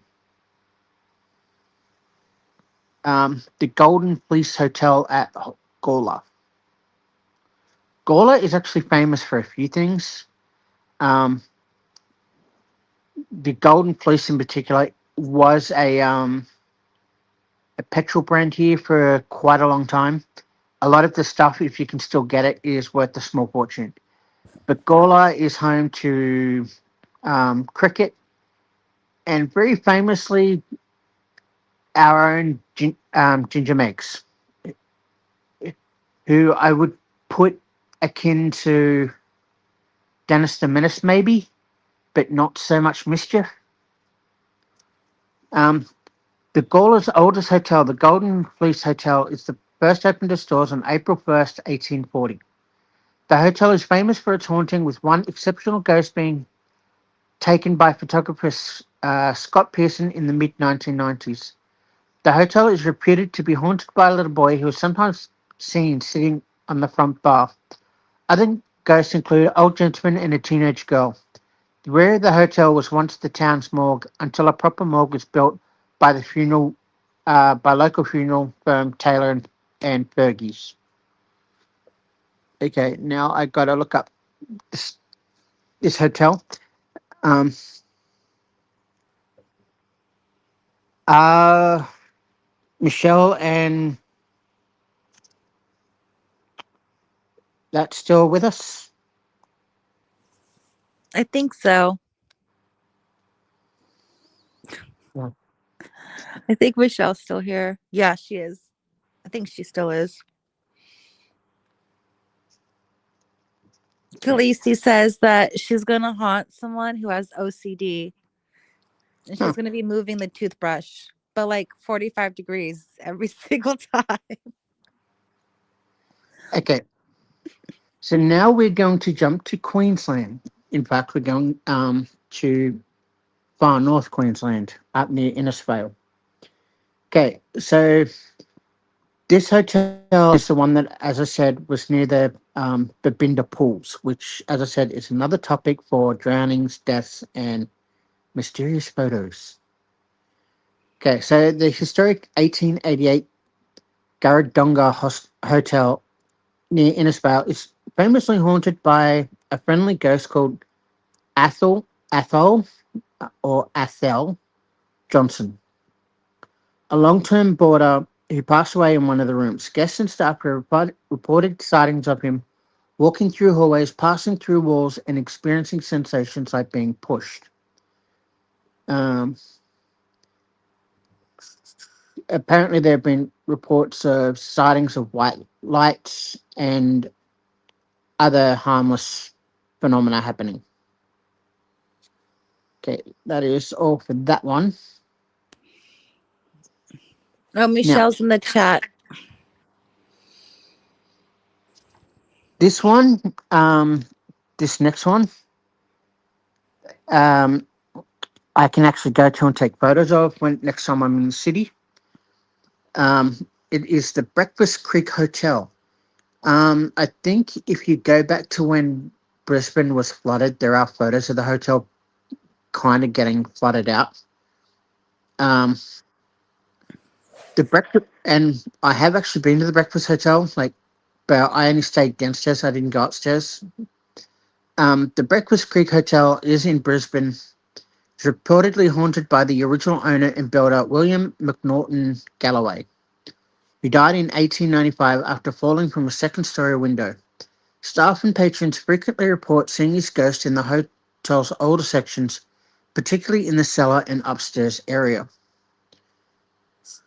Um, it occurred in January 1895 after a 3-week binging drink. Galloway was locked in a room upstairs by the barman to sleep it off. To attempt to escape, he climbed out of the window and fell 17 feet to the ground. Oh my gosh. He is often described as a spirit who loves the venue too much to leave. Reports include sightings by staff and feelings of being watched in the basement. While Galloway is the primary ghost, there have been at times reports of a second unidentified presence on the upper floors.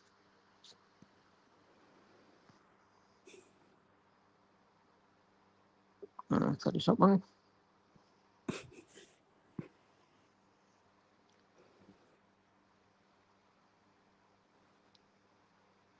Ooh, excellent. I found the Brisbane site. Okay. The Normandy Hotel is another one I can actually go and take photos of. It's in the city. I've been past it quite a few times. For many who live in Brisbane, meeting friends on a lazy Sunday session at the Normandy Hotel was an absolute institution. Um, they do still have Moreton Bay figs in the garden. Just bear with me. Okay, so it's during the time around 1997 that I was first introduced to the ghost that allegedly called the Normandy Hotel home, over a decade before the advent of Jack Sims' now defunct pub crawl tours.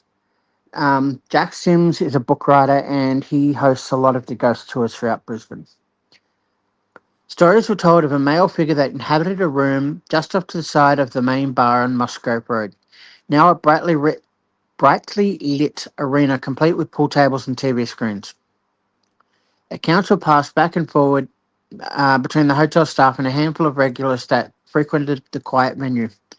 Sharing experience of a time they spied the silhouette of a gent moving through the hotel's main level. However, according to the Normandy folklore, the real paranormal activity took place downstairs in the brick-lined catacombs beneath the building. Multiple stories existed of people seeing bizarre balls of light weaving between the brick pillars throughout the room, and of strange mist that would appear and disappear and of massive drops in temperature for no apparent reason.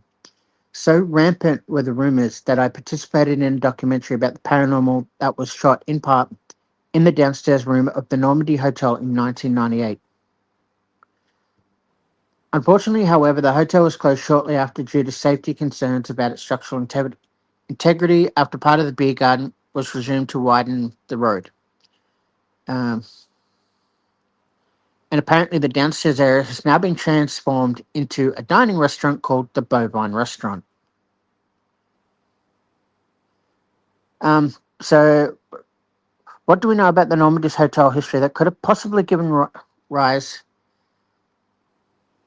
to such an active ghostly environment? Well, the Normandy has had a couple of geysers dating all the way back to 1872, which the area on which it stands was nothing more than scrub overlooking the growing town of Brisbane.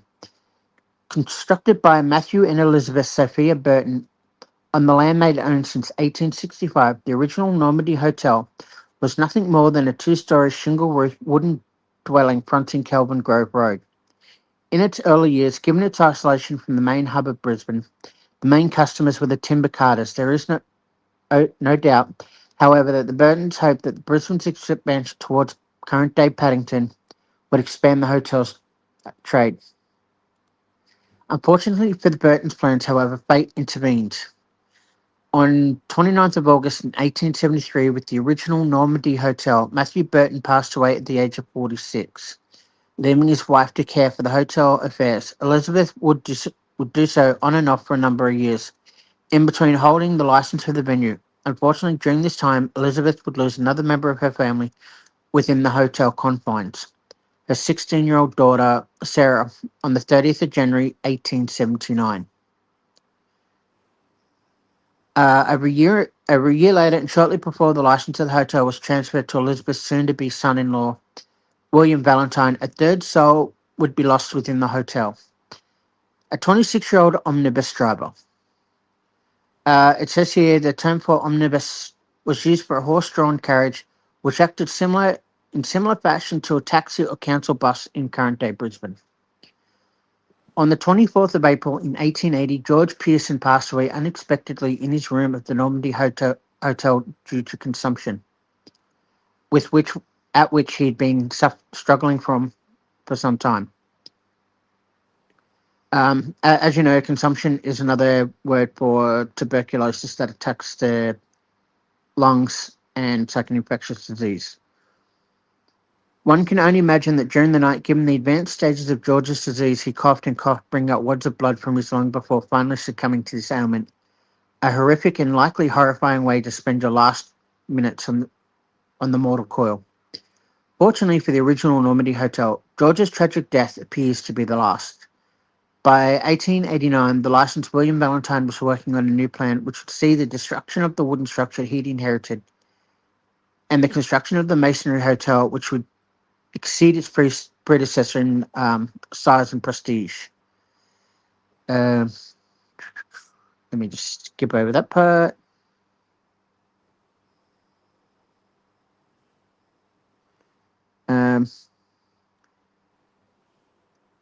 Something about a all in brawl. No, we don't need to know about that.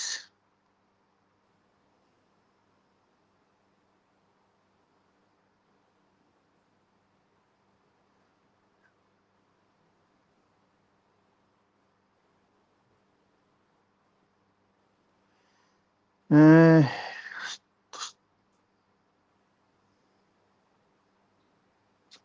Ooh, okay, looks like I've missed a death somewhere. Um, yeah, so there was a all-in brawl at some stage. The New Normandy Hotel would continue to stand for a further 8 years before it claimed its next soul, that of its matriarch. On the 3rd of February 1901, Elizabeth Sophia Burton passed away within the New Normandy Hotel on the same site where she had lost both her husband and teenage daughter Sarah. After Elizabeth's death, the hotel passed in the hands of her three sons, John, Francis, and Richard Burton. The trio would manage the hotel for a further 5 years without loss of life until the 23rd of December 1906. On that morning, Francis Burton approached Constable Sir John Donahue on Musgrave Road near the hotel at 5:30 a.m. to report a man was lying at the base of the steps in front of the building.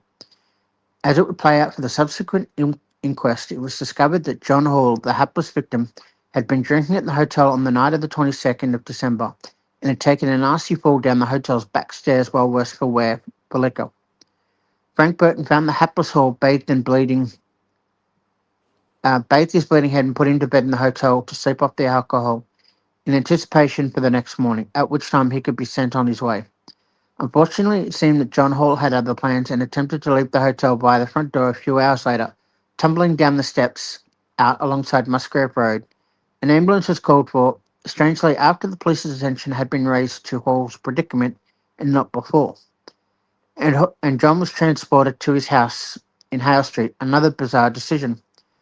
On being attended to by the doctor, Hall's condition was considered serious, and he was then transported to the General Hospital, where he died soon from a fracture to the skull and cerebral hemorrhaging. Holy crap, that's one hell of a way to go. The next death at the hotel would come shortly after the 25th of March 1909, and on that specific morning, an elderly man named Charles George Skinner, who lived at nearby Red Hill, was tending his duties at the hotel. Whilst carrying out his daily tasks, Charles walked behind a horse in the hotel's yard. Only Charles knows exactly what happened next. However, the historic record tells us that for reasons unknown, excuse me for that, the horse lashed out and kicked Charles to the ground with severe consequences. The poor gent was immediately rushed to the General Hospital, now known as the Royal Brisbane Hospital, just down the road, where the doctors attempted to treat his serious injuries. Fortunately for Charles, there was little that the hospital staff could do, and he slipped away at 4 a.m. the next morning. It's actually newspaper clippings that show the deaths too. For 7 more years would pass until the 1st of April 1916. April Fool Days of all days. On the opening of the hotel for the day's trade early in the morning, a horrific discovery was made on the ground alongside the hotel. At some stage during the night, Alfred William Common, who had been staying at the hotel while visiting his brother, fell through a window of his room and plummeted nearly 10 metres to the ground, where he was discovered. Poor Alfred had been dead for some hours and reported that he'd suffered horrendous injuries to his head and badly fractured both legs. It was supposed that death would have come fairly swiftly and a man in his 70s would not have suffered long. Alfred's death is interesting from a historic viewpoint with regard that the brother he was visiting, Dr. George Common.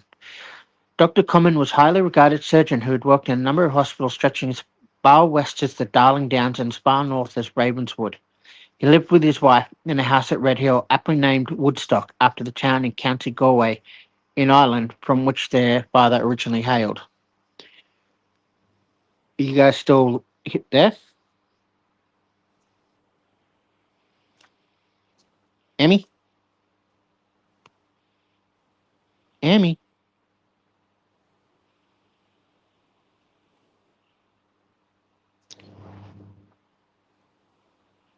Hello?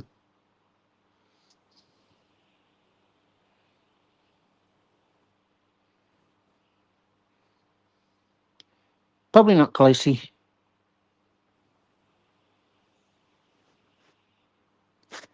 What? She didn't say she was going to sleep.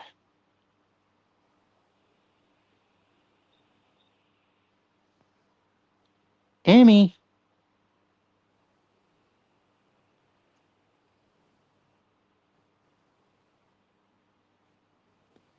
I don't know. She's gone quiet. That's what I'm worried about.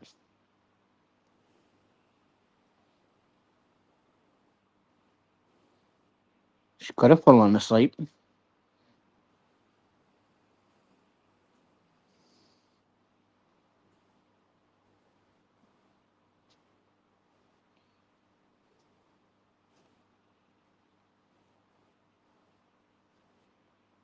It doesn't show she's muted.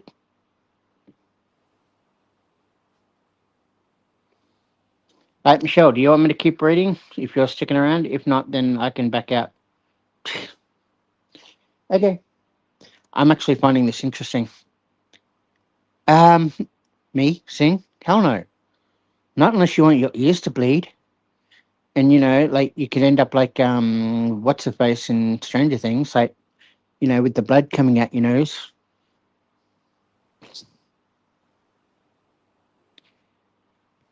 All right. Well, where was I? Okay, yeah. After Woodstock.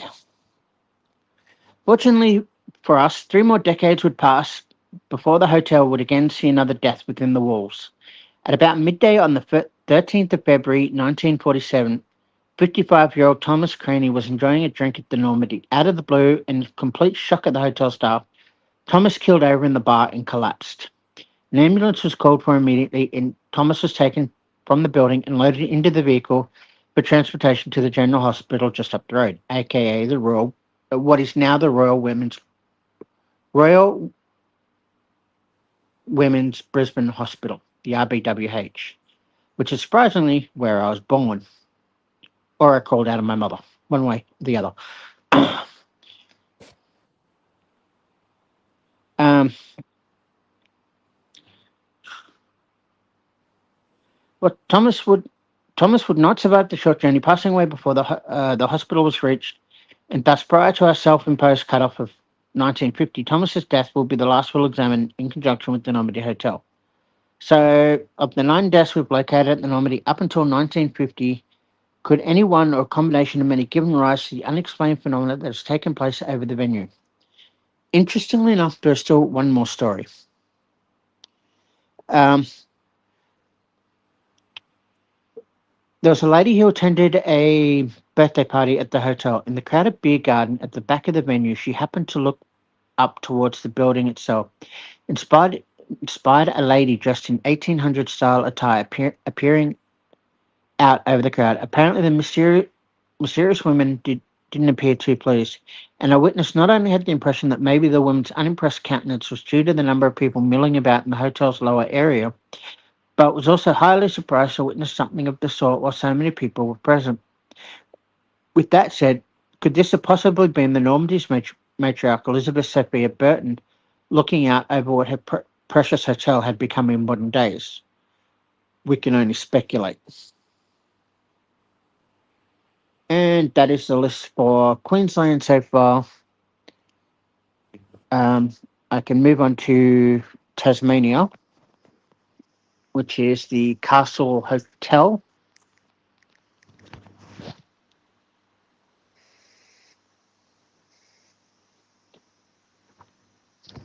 It would help if I buddy put Tasmania on it.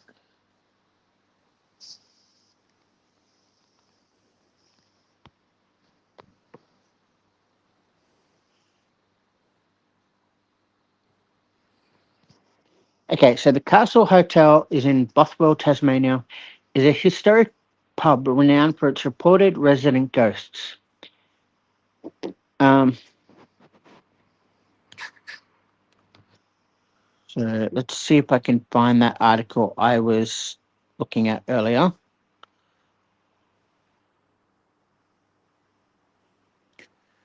Ooh. Okay, I will look that one up next.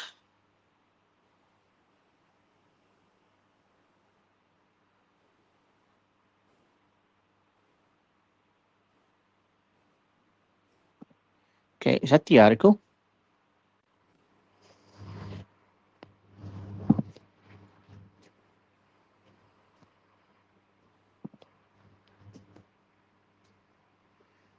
Okay, I don't want to bring up too many because I don't want to accidentally knock myself out.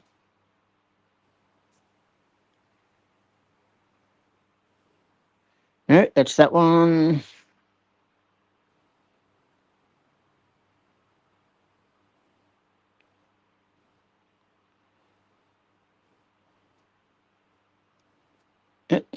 God dang it. I can't find my bloody thinger.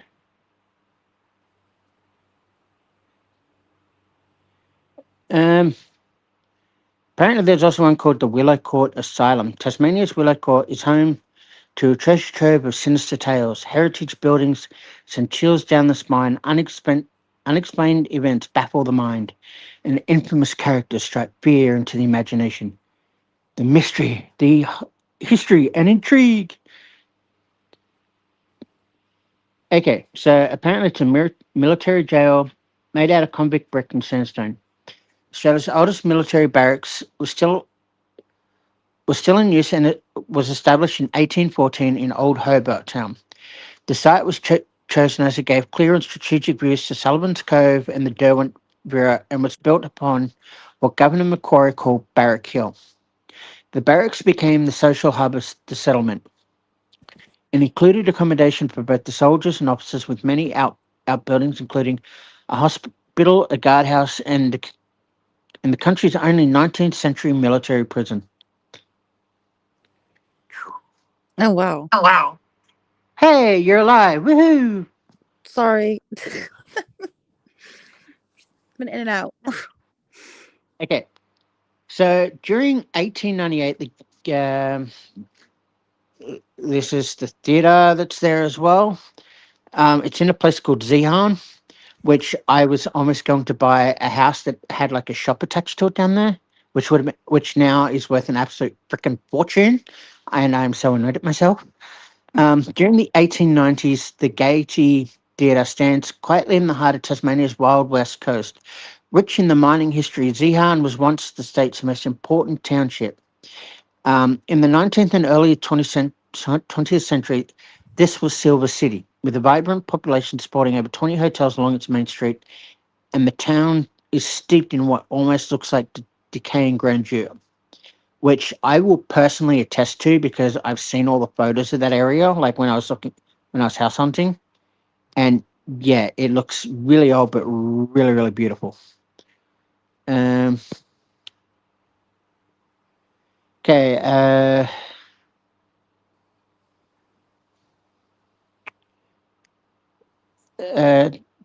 haunted hotel in called the Bush Inn in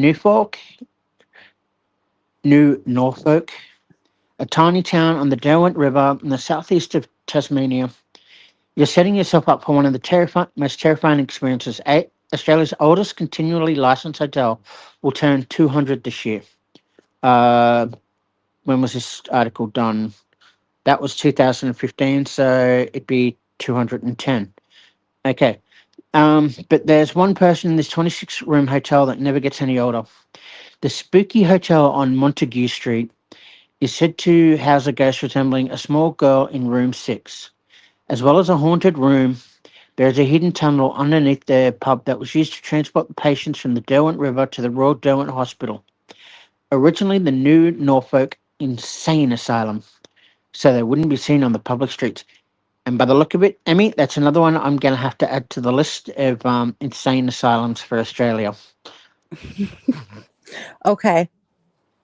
Yeah. The current lessee of the Bush Inn, Don Smith, says that all the rooms in his New Norfolk pub opened in 1815, and the first licensed pub in 1825 contained old high beds and bars. But in room 6, the ghost room, simply has a small single bed and a chair in the corner.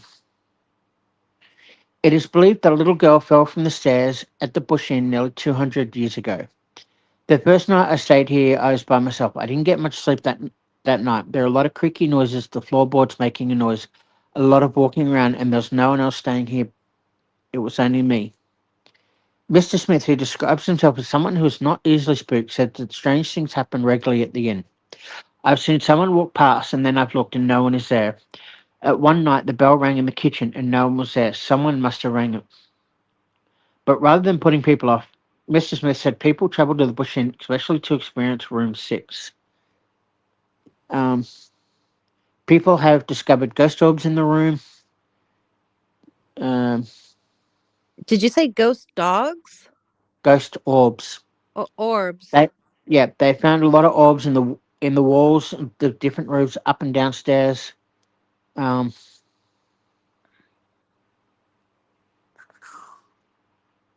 just having a look. Ooh.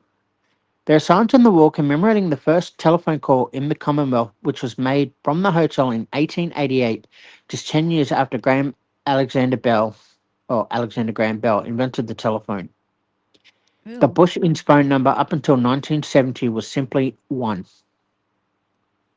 Wow. Oh, nice. The most internationally famous guest to stay there was Dame Nellie Melba, who was a opera singer, if I remember correctly.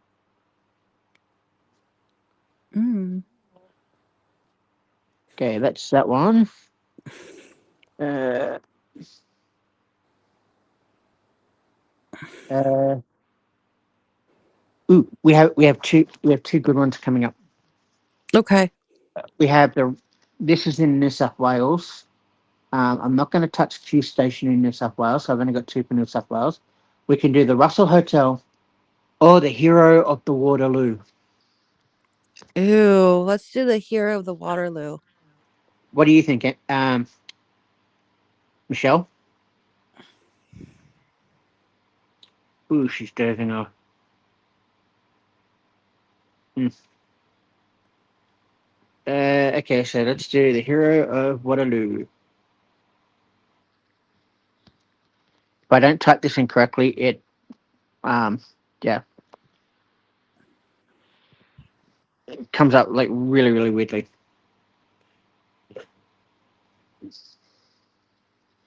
No, I don't want the damn bloody PDF.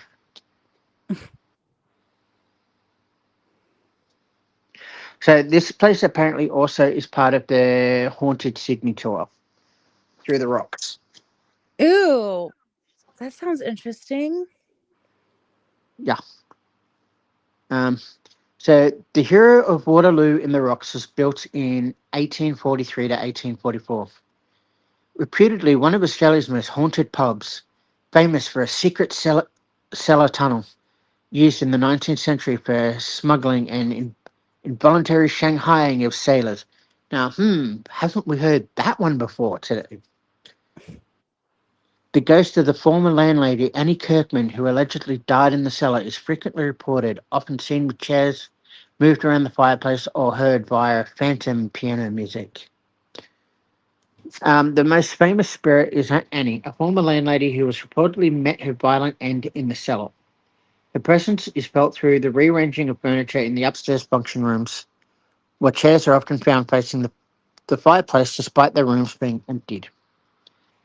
There is a rumoured underground tunnel leads from the cellar to the Sydney Harbour, where it was allegedly used for kidnapping intoxicated patrons to sell them into Forced Maritime Museum, which wouldn't surprise me because apparently there is a ton of tunnels under Sydney.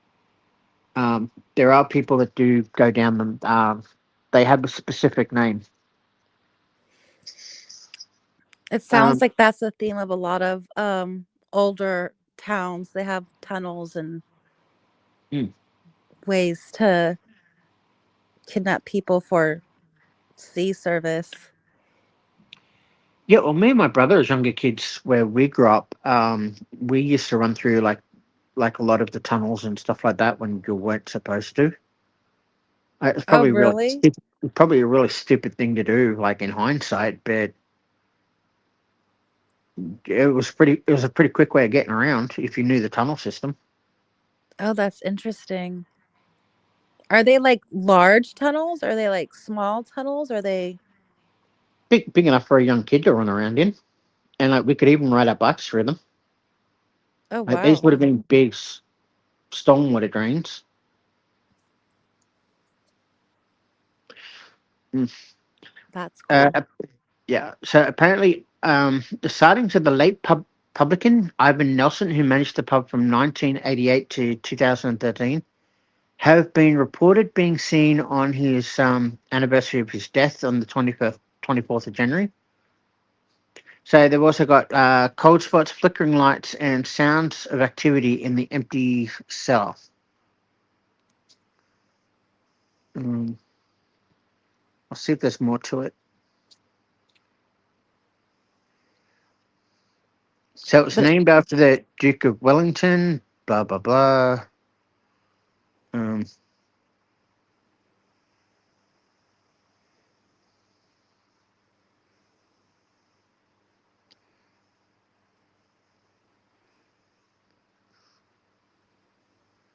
ooh, apparently the hero of Waterloo. It shows a photo here. Like if you go to the heroofwaterloo.com.au, you can there's a picture of the cellar and the tunnel. It looks like this like a ghostly figure in that photo, but apparently there's the downstairs cellars still have shackles on the wall oh gosh, as that's well. creepy. Yep, that's really freaking creepy. Um, Maybe wait, that's why it's haunted because it still has like residual energy attached to it. maybe. Okay, now to go over to this place. I will not touch the American system according to this. Um, so if we want to do more of this, the site that I'm on now, Mm-hmm. amyscrypt.com, has a lot of places from America and all that on it too.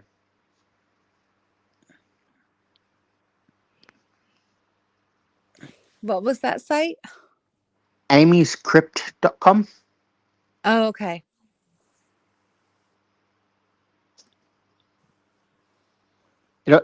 Yeah. I found that while I was looking for the Sydney thing.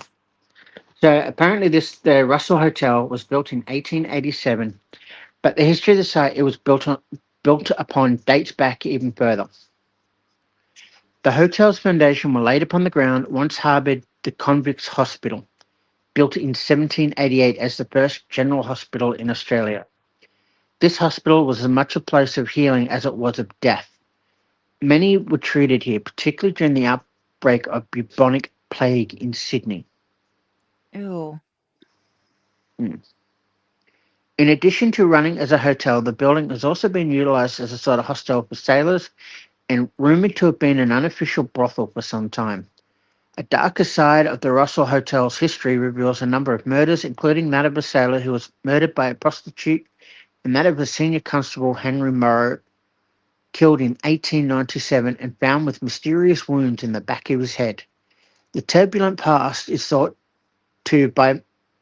by many to have contributed to the highly concentrated paranormal activity contained within the Russell Hotel. The Russell Hotel is nestled within the rocks, one of the oldest and most historic areas of Sydney. It seems to be the perfect setting for one of the most haunted hotels in the city. Of particular interest within the Russell Hotel, from a paranormal perspective, is the room number 8. This is said to be the most haunted room in the entire hotel and its location where the sailor was murdered.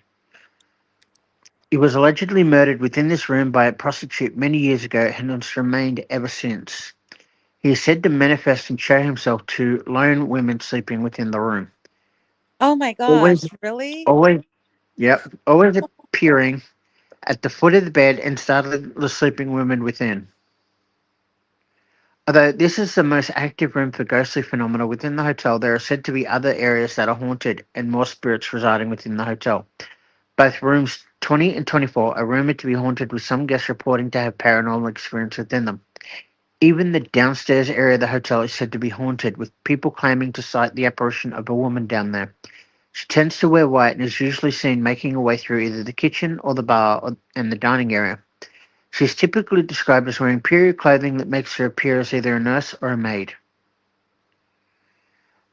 Um, Another more common paranormal event to be reported at the hotel is the disembodied footsteps all throughout the building. It's usually heading up the stairs. People have also reported suddenly dropping temperatures, feeling of uneasiness, electronics turning themselves on and off, screams emanating from empty rooms, and sighting people who tend to disappear into thin air shortly after. These reports of ghosts and strangely phenomena have supposedly all been amplified ever since the recent renovations were undertaken by the hotel. maybe they sent the spirits into a restless frenzy. It So you apparently, it usually ends like that, right? Work on the older home or older structure and then stir things up. yeah. So apparently, you can stay there. You just got to book it. You know.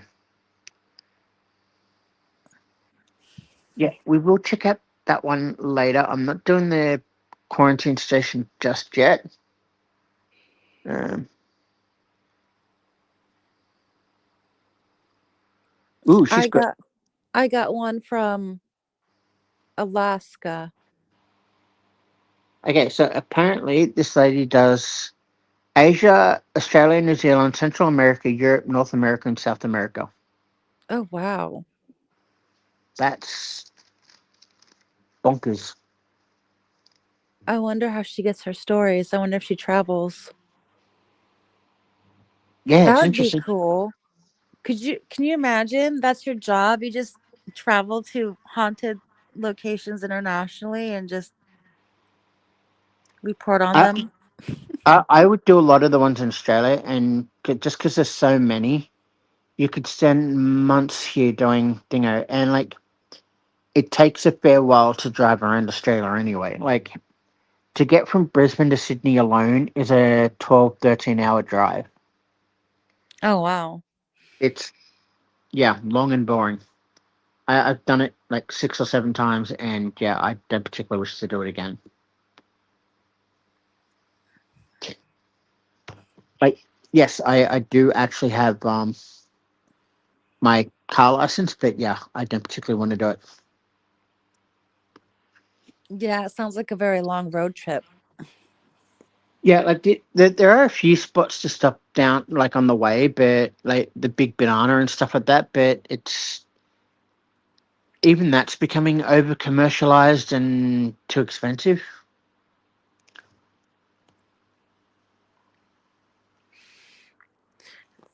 Yeah, I have one on was it Alaska? Yeah. It's called the Red Onion Saloon.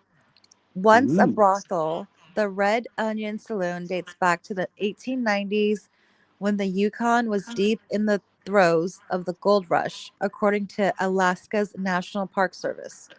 The Red Onion Saloon served as a bar for miners looking to slake their thirst after their hard work during the day, and prostitutes catered to lonely men in its upstairs rooms. Those looking to visit the brothel today can grab a drink, and waitresses dressed as working oh god, as working girls serve drinks in this historically themed bar and brothel museum. Yet some of the women who once worked upstairs still drift along its halls long after they've died. Haunted Rooms America claims that the brothel is haunted by a ghost named Lydia, a former prostitute who worked at the Red Onion.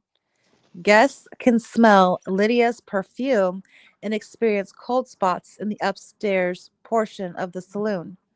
Workers at the saloon report that Lydia's spirits what? Waters the plants, and sometimes she can be seen running up and down the halls of the old bordello. However, gentlemen who visit the Red Onion should be extra cautious. Lydia's spirit is said to be hostile towards men. Speaking of hostile, Haunted Rooms America reports that once Lydia's ghost caused such a racket that the police were called. Yet when authorities arrived at the scene, nobody was there. That wouldn't surprise me. I wonder how many calls police get like that. Probably quite a lot. You think?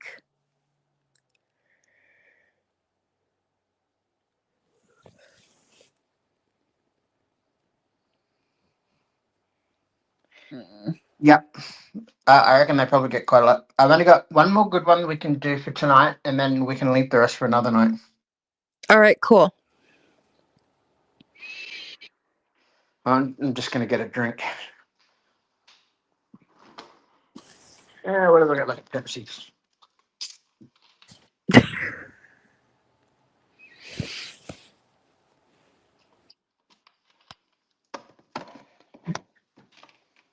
Okay, this one is actually pretty fairly well known within Australia. Okay, close the stupid ad.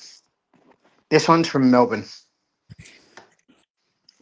This one is from the Princess Theatre in Melbourne. So it has a very famous, sensational, supernatural citizen. The theatre was opened in 1854 and is famous for Melbourne's home for international music productions. I think it's still going even now. With many great performance venues, as the Princess Place hosts its own resident ghost, the spirit of the actor Frederick Federici has been haunting the theatre enthusiastically since 1888. So it's a terrific story, although not so terrific for him. His real name was Frederick Baker, but he underwent the stage name of Frederick Federici. He came out to Australia in the mid 1880s to perform various operas and operettas around the country. This is how he found his way to Melbourne and in a production of Faust at the Princess Theatre. The opening night was the 3rd of March of 1888, and Federici was playing the role of Mephistopheles. The play finishes with Mephistopheles and Faust ascending into hell through a trapdoor in the stage. As Federici went through the trapdoor, the audience is reported to have noticed that he slumped over slightly. He'd actually suffered a heart attack and died at that exact moment. For an actor, he had a very good sense of timing. Oh, Jesse explains that the rest of the cast had no idea and went back out on stage for the curtain call. It wasn't until after they'd taken their final bows it was discovered that dear old Fred had passed on. The spooky thing was that everyone at the performance, including the cast, swore he had actually been out there on stage for the curtain call taking his bows with the rest of the stage. what? Yeah, if I remember correctly, there was something like that. His death actually comes up elsewhere in a few other places too. Just for the timing of it, like considering he was going to hell. Oh, Excuse me. wow. In what must be one of the more extreme manifestations of the adage, the show must go on, Federici had immediately returned from the dead, so as not to miss the adulation of the crowd. Jesse explains that the spirit had been encountered many more times over the years, from Bert Newton, Marina Pryor, Lisa McCune, and many of the venue's everyday staff have also reported experiences. Those three names that I've just mentioned are three very famous Australians. Unfortunately, Bert Newton is now dead, which is a shame because he was such a legendary, comedic actor. He also like Good Morning Australia and a few other things. Marina Pryor is more an opera singer. Lisa McCune is a TV star. Um, Now, it does say it might seem pretty creepy, but Federici is not a threatening spirit. The theatre even has the tradition of him saving a seat for every opening night performance. Fred is very much a benevolent presence. Nothing nasty ever happens. He's more of a friendly poltergeist. Legend has it that this famed opera singer was seen giving his final bows 3 minutes after he died. Oh my It gosh. seems fitting the historic Princess Theatre, where the smash hit Andrew Lloyd Webber musical has staged its very own Phantom of the Opera. Um, British opera singer actor Frederick Baker was named that. God damn it! Whoever's going through the gate, can they not slam it? Um, it's the only problem living downstairs at the moment. There's a gate that's literally right outside my bedroom door, and people slam it a lot, and it's freaking annoying. Um, That would yeah, be. so yeah, so it says that when he was descending into hell playing Mistopheles. There was like smoke and flames and everything so it actually looked like he was descending into Thingo. Oh, So wow. so apparently the ghost has been seen from the very first night he died. So it says Frederick was rushed backstage to the green room after his heart attack and resurrection was attempted, but he died soon after. Um,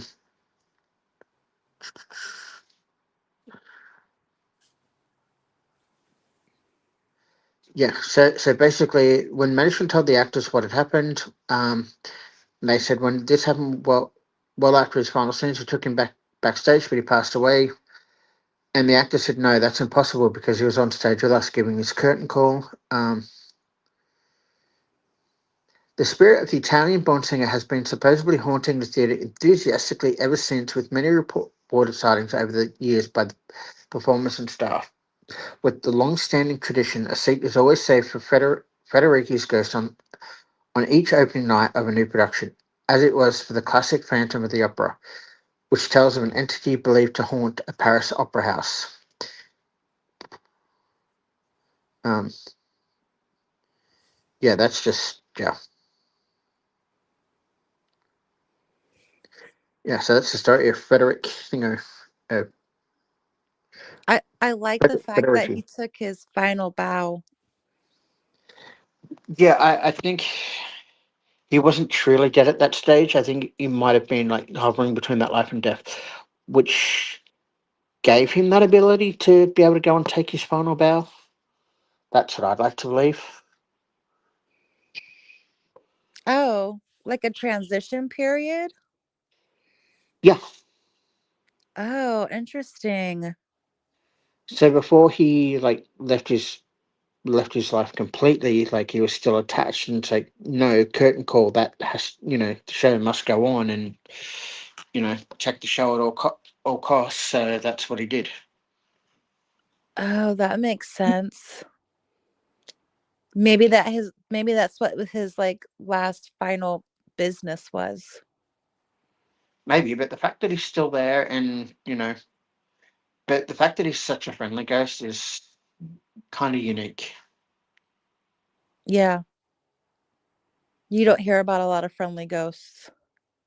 No, but it also makes me wonder if that's the reason why stories like that is the reason why you have productions like the Phantom of the Opera. Mm. And like I've known other productions to have used um, the something similar to that Mistopheles. And apparently there's a great story from I think either Stephen Fry or somebody that moves in Stephen Fry's circle was saying Bowery that performing that same role or um, the they knew the person that was performing the role, and what had happened was as he was being descended because they were doing a matinee show where like a whole heap of school kids were the lift jammed halfway through, so he's stuck like half on the stage, half off the stage. And apparently, some kid yelled out really, really loudly that, "Hey, look, hell's full. We can act like you know." That's just one of the stories that have come out of that do remind me of that story. It's like, yeah, only because it's classic.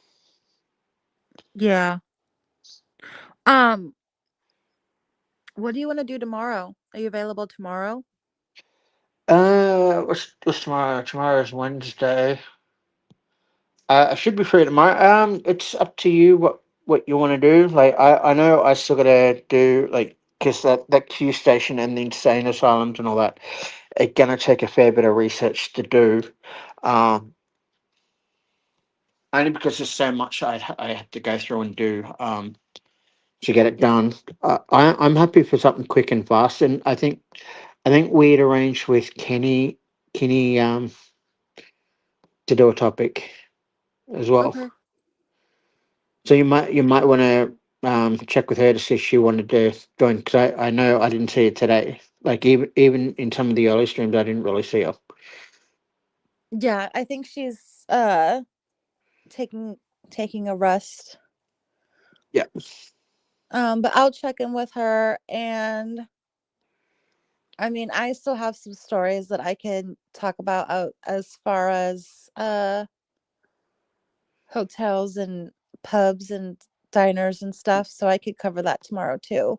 Yeah, oh, well, second, or technically second, that Amy script site that has like literally worldwide. So Oh, yeah. Let's read I from I I, I that. could I could just read off that and be content instead of just picking and choosing. And Yeah, let's do that. Amy's yeah, crypt. Okay. yeah, we can do that. We can share the stories out. That'd be interesting. Yeah. Yeah, I'm down. I'll send you I'll send you a link tomorrow. Yep. Yeah, but thank you for your stories. I love them. Yeah, yeah, it's kind of interesting that even Khaleesi and Michelle are really liking the stories that I was telling. Mhm. Yeah, no, there's a lot of people out there that I didn't realize were interested in the paranormal. So it's kind of nice. Yeah, well, it'd be nice once the channel starts building and takes off even more. That'd be interesting. But yeah, Oh, yeah, I'm kind of hoping that we get flooded with like other people's ghost stories, and it's just a whole big giant conversation about things that go bump in the night, or you know, what's in the sky. yeah. um Well, when you're on other streams, you could always put the call out there and just go, "Hey, I'm doing a live later. If you want to join, we're doing whatever," and just put the call out. yeah, I think right now I'm trying to work on a collaboration with Yarn and Order. Have you heard of that channel? It's only just started popping up. I haven't watched any of her stuff yet, but it's only just started popping up. Yeah, she's another one that's covering the Blake Lively case, but she's a jury researcher. Mm. Um, and she's from TikTok. So she's got her fame from TikTok. So And I know we a lot of were those TikTok people are coming over here now because TikTok's destroying itself now, especially because Ryan's got his hands on it. Like all that Blake Lively stuff is just exploding over there. So yeah, yeah, that's what I've heard. Um like I'm really surprised that my channel hasn't gotten like muted or taken down or whatever. Um but yeah, it seems like Ryan is really desperate to keep his PR image intact, or his their image intact. Um yeah, I'm not on TikTok much. I have a profile, but I haven't like been posting a lot of stuff over there. But yeah, I'm hoping to do something with Yarn in Order, and she's into the paranormal, and she's even into I think she's into some other things too. So that should be interesting. Um but yeah, so I'll see you same time tomorrow. yep, I'll check in with Kenny, see how she's doing, and we'll read from Amy's crypt. yep, definitely. That sounds like a plan. All right, Gail, thanks for joining me. Yep. We'll see you tomorrow. I hope you have a good day. Well, good night. Yeah. Yeah. All right. All right. See Catch you ya. soon. Bye. Bye.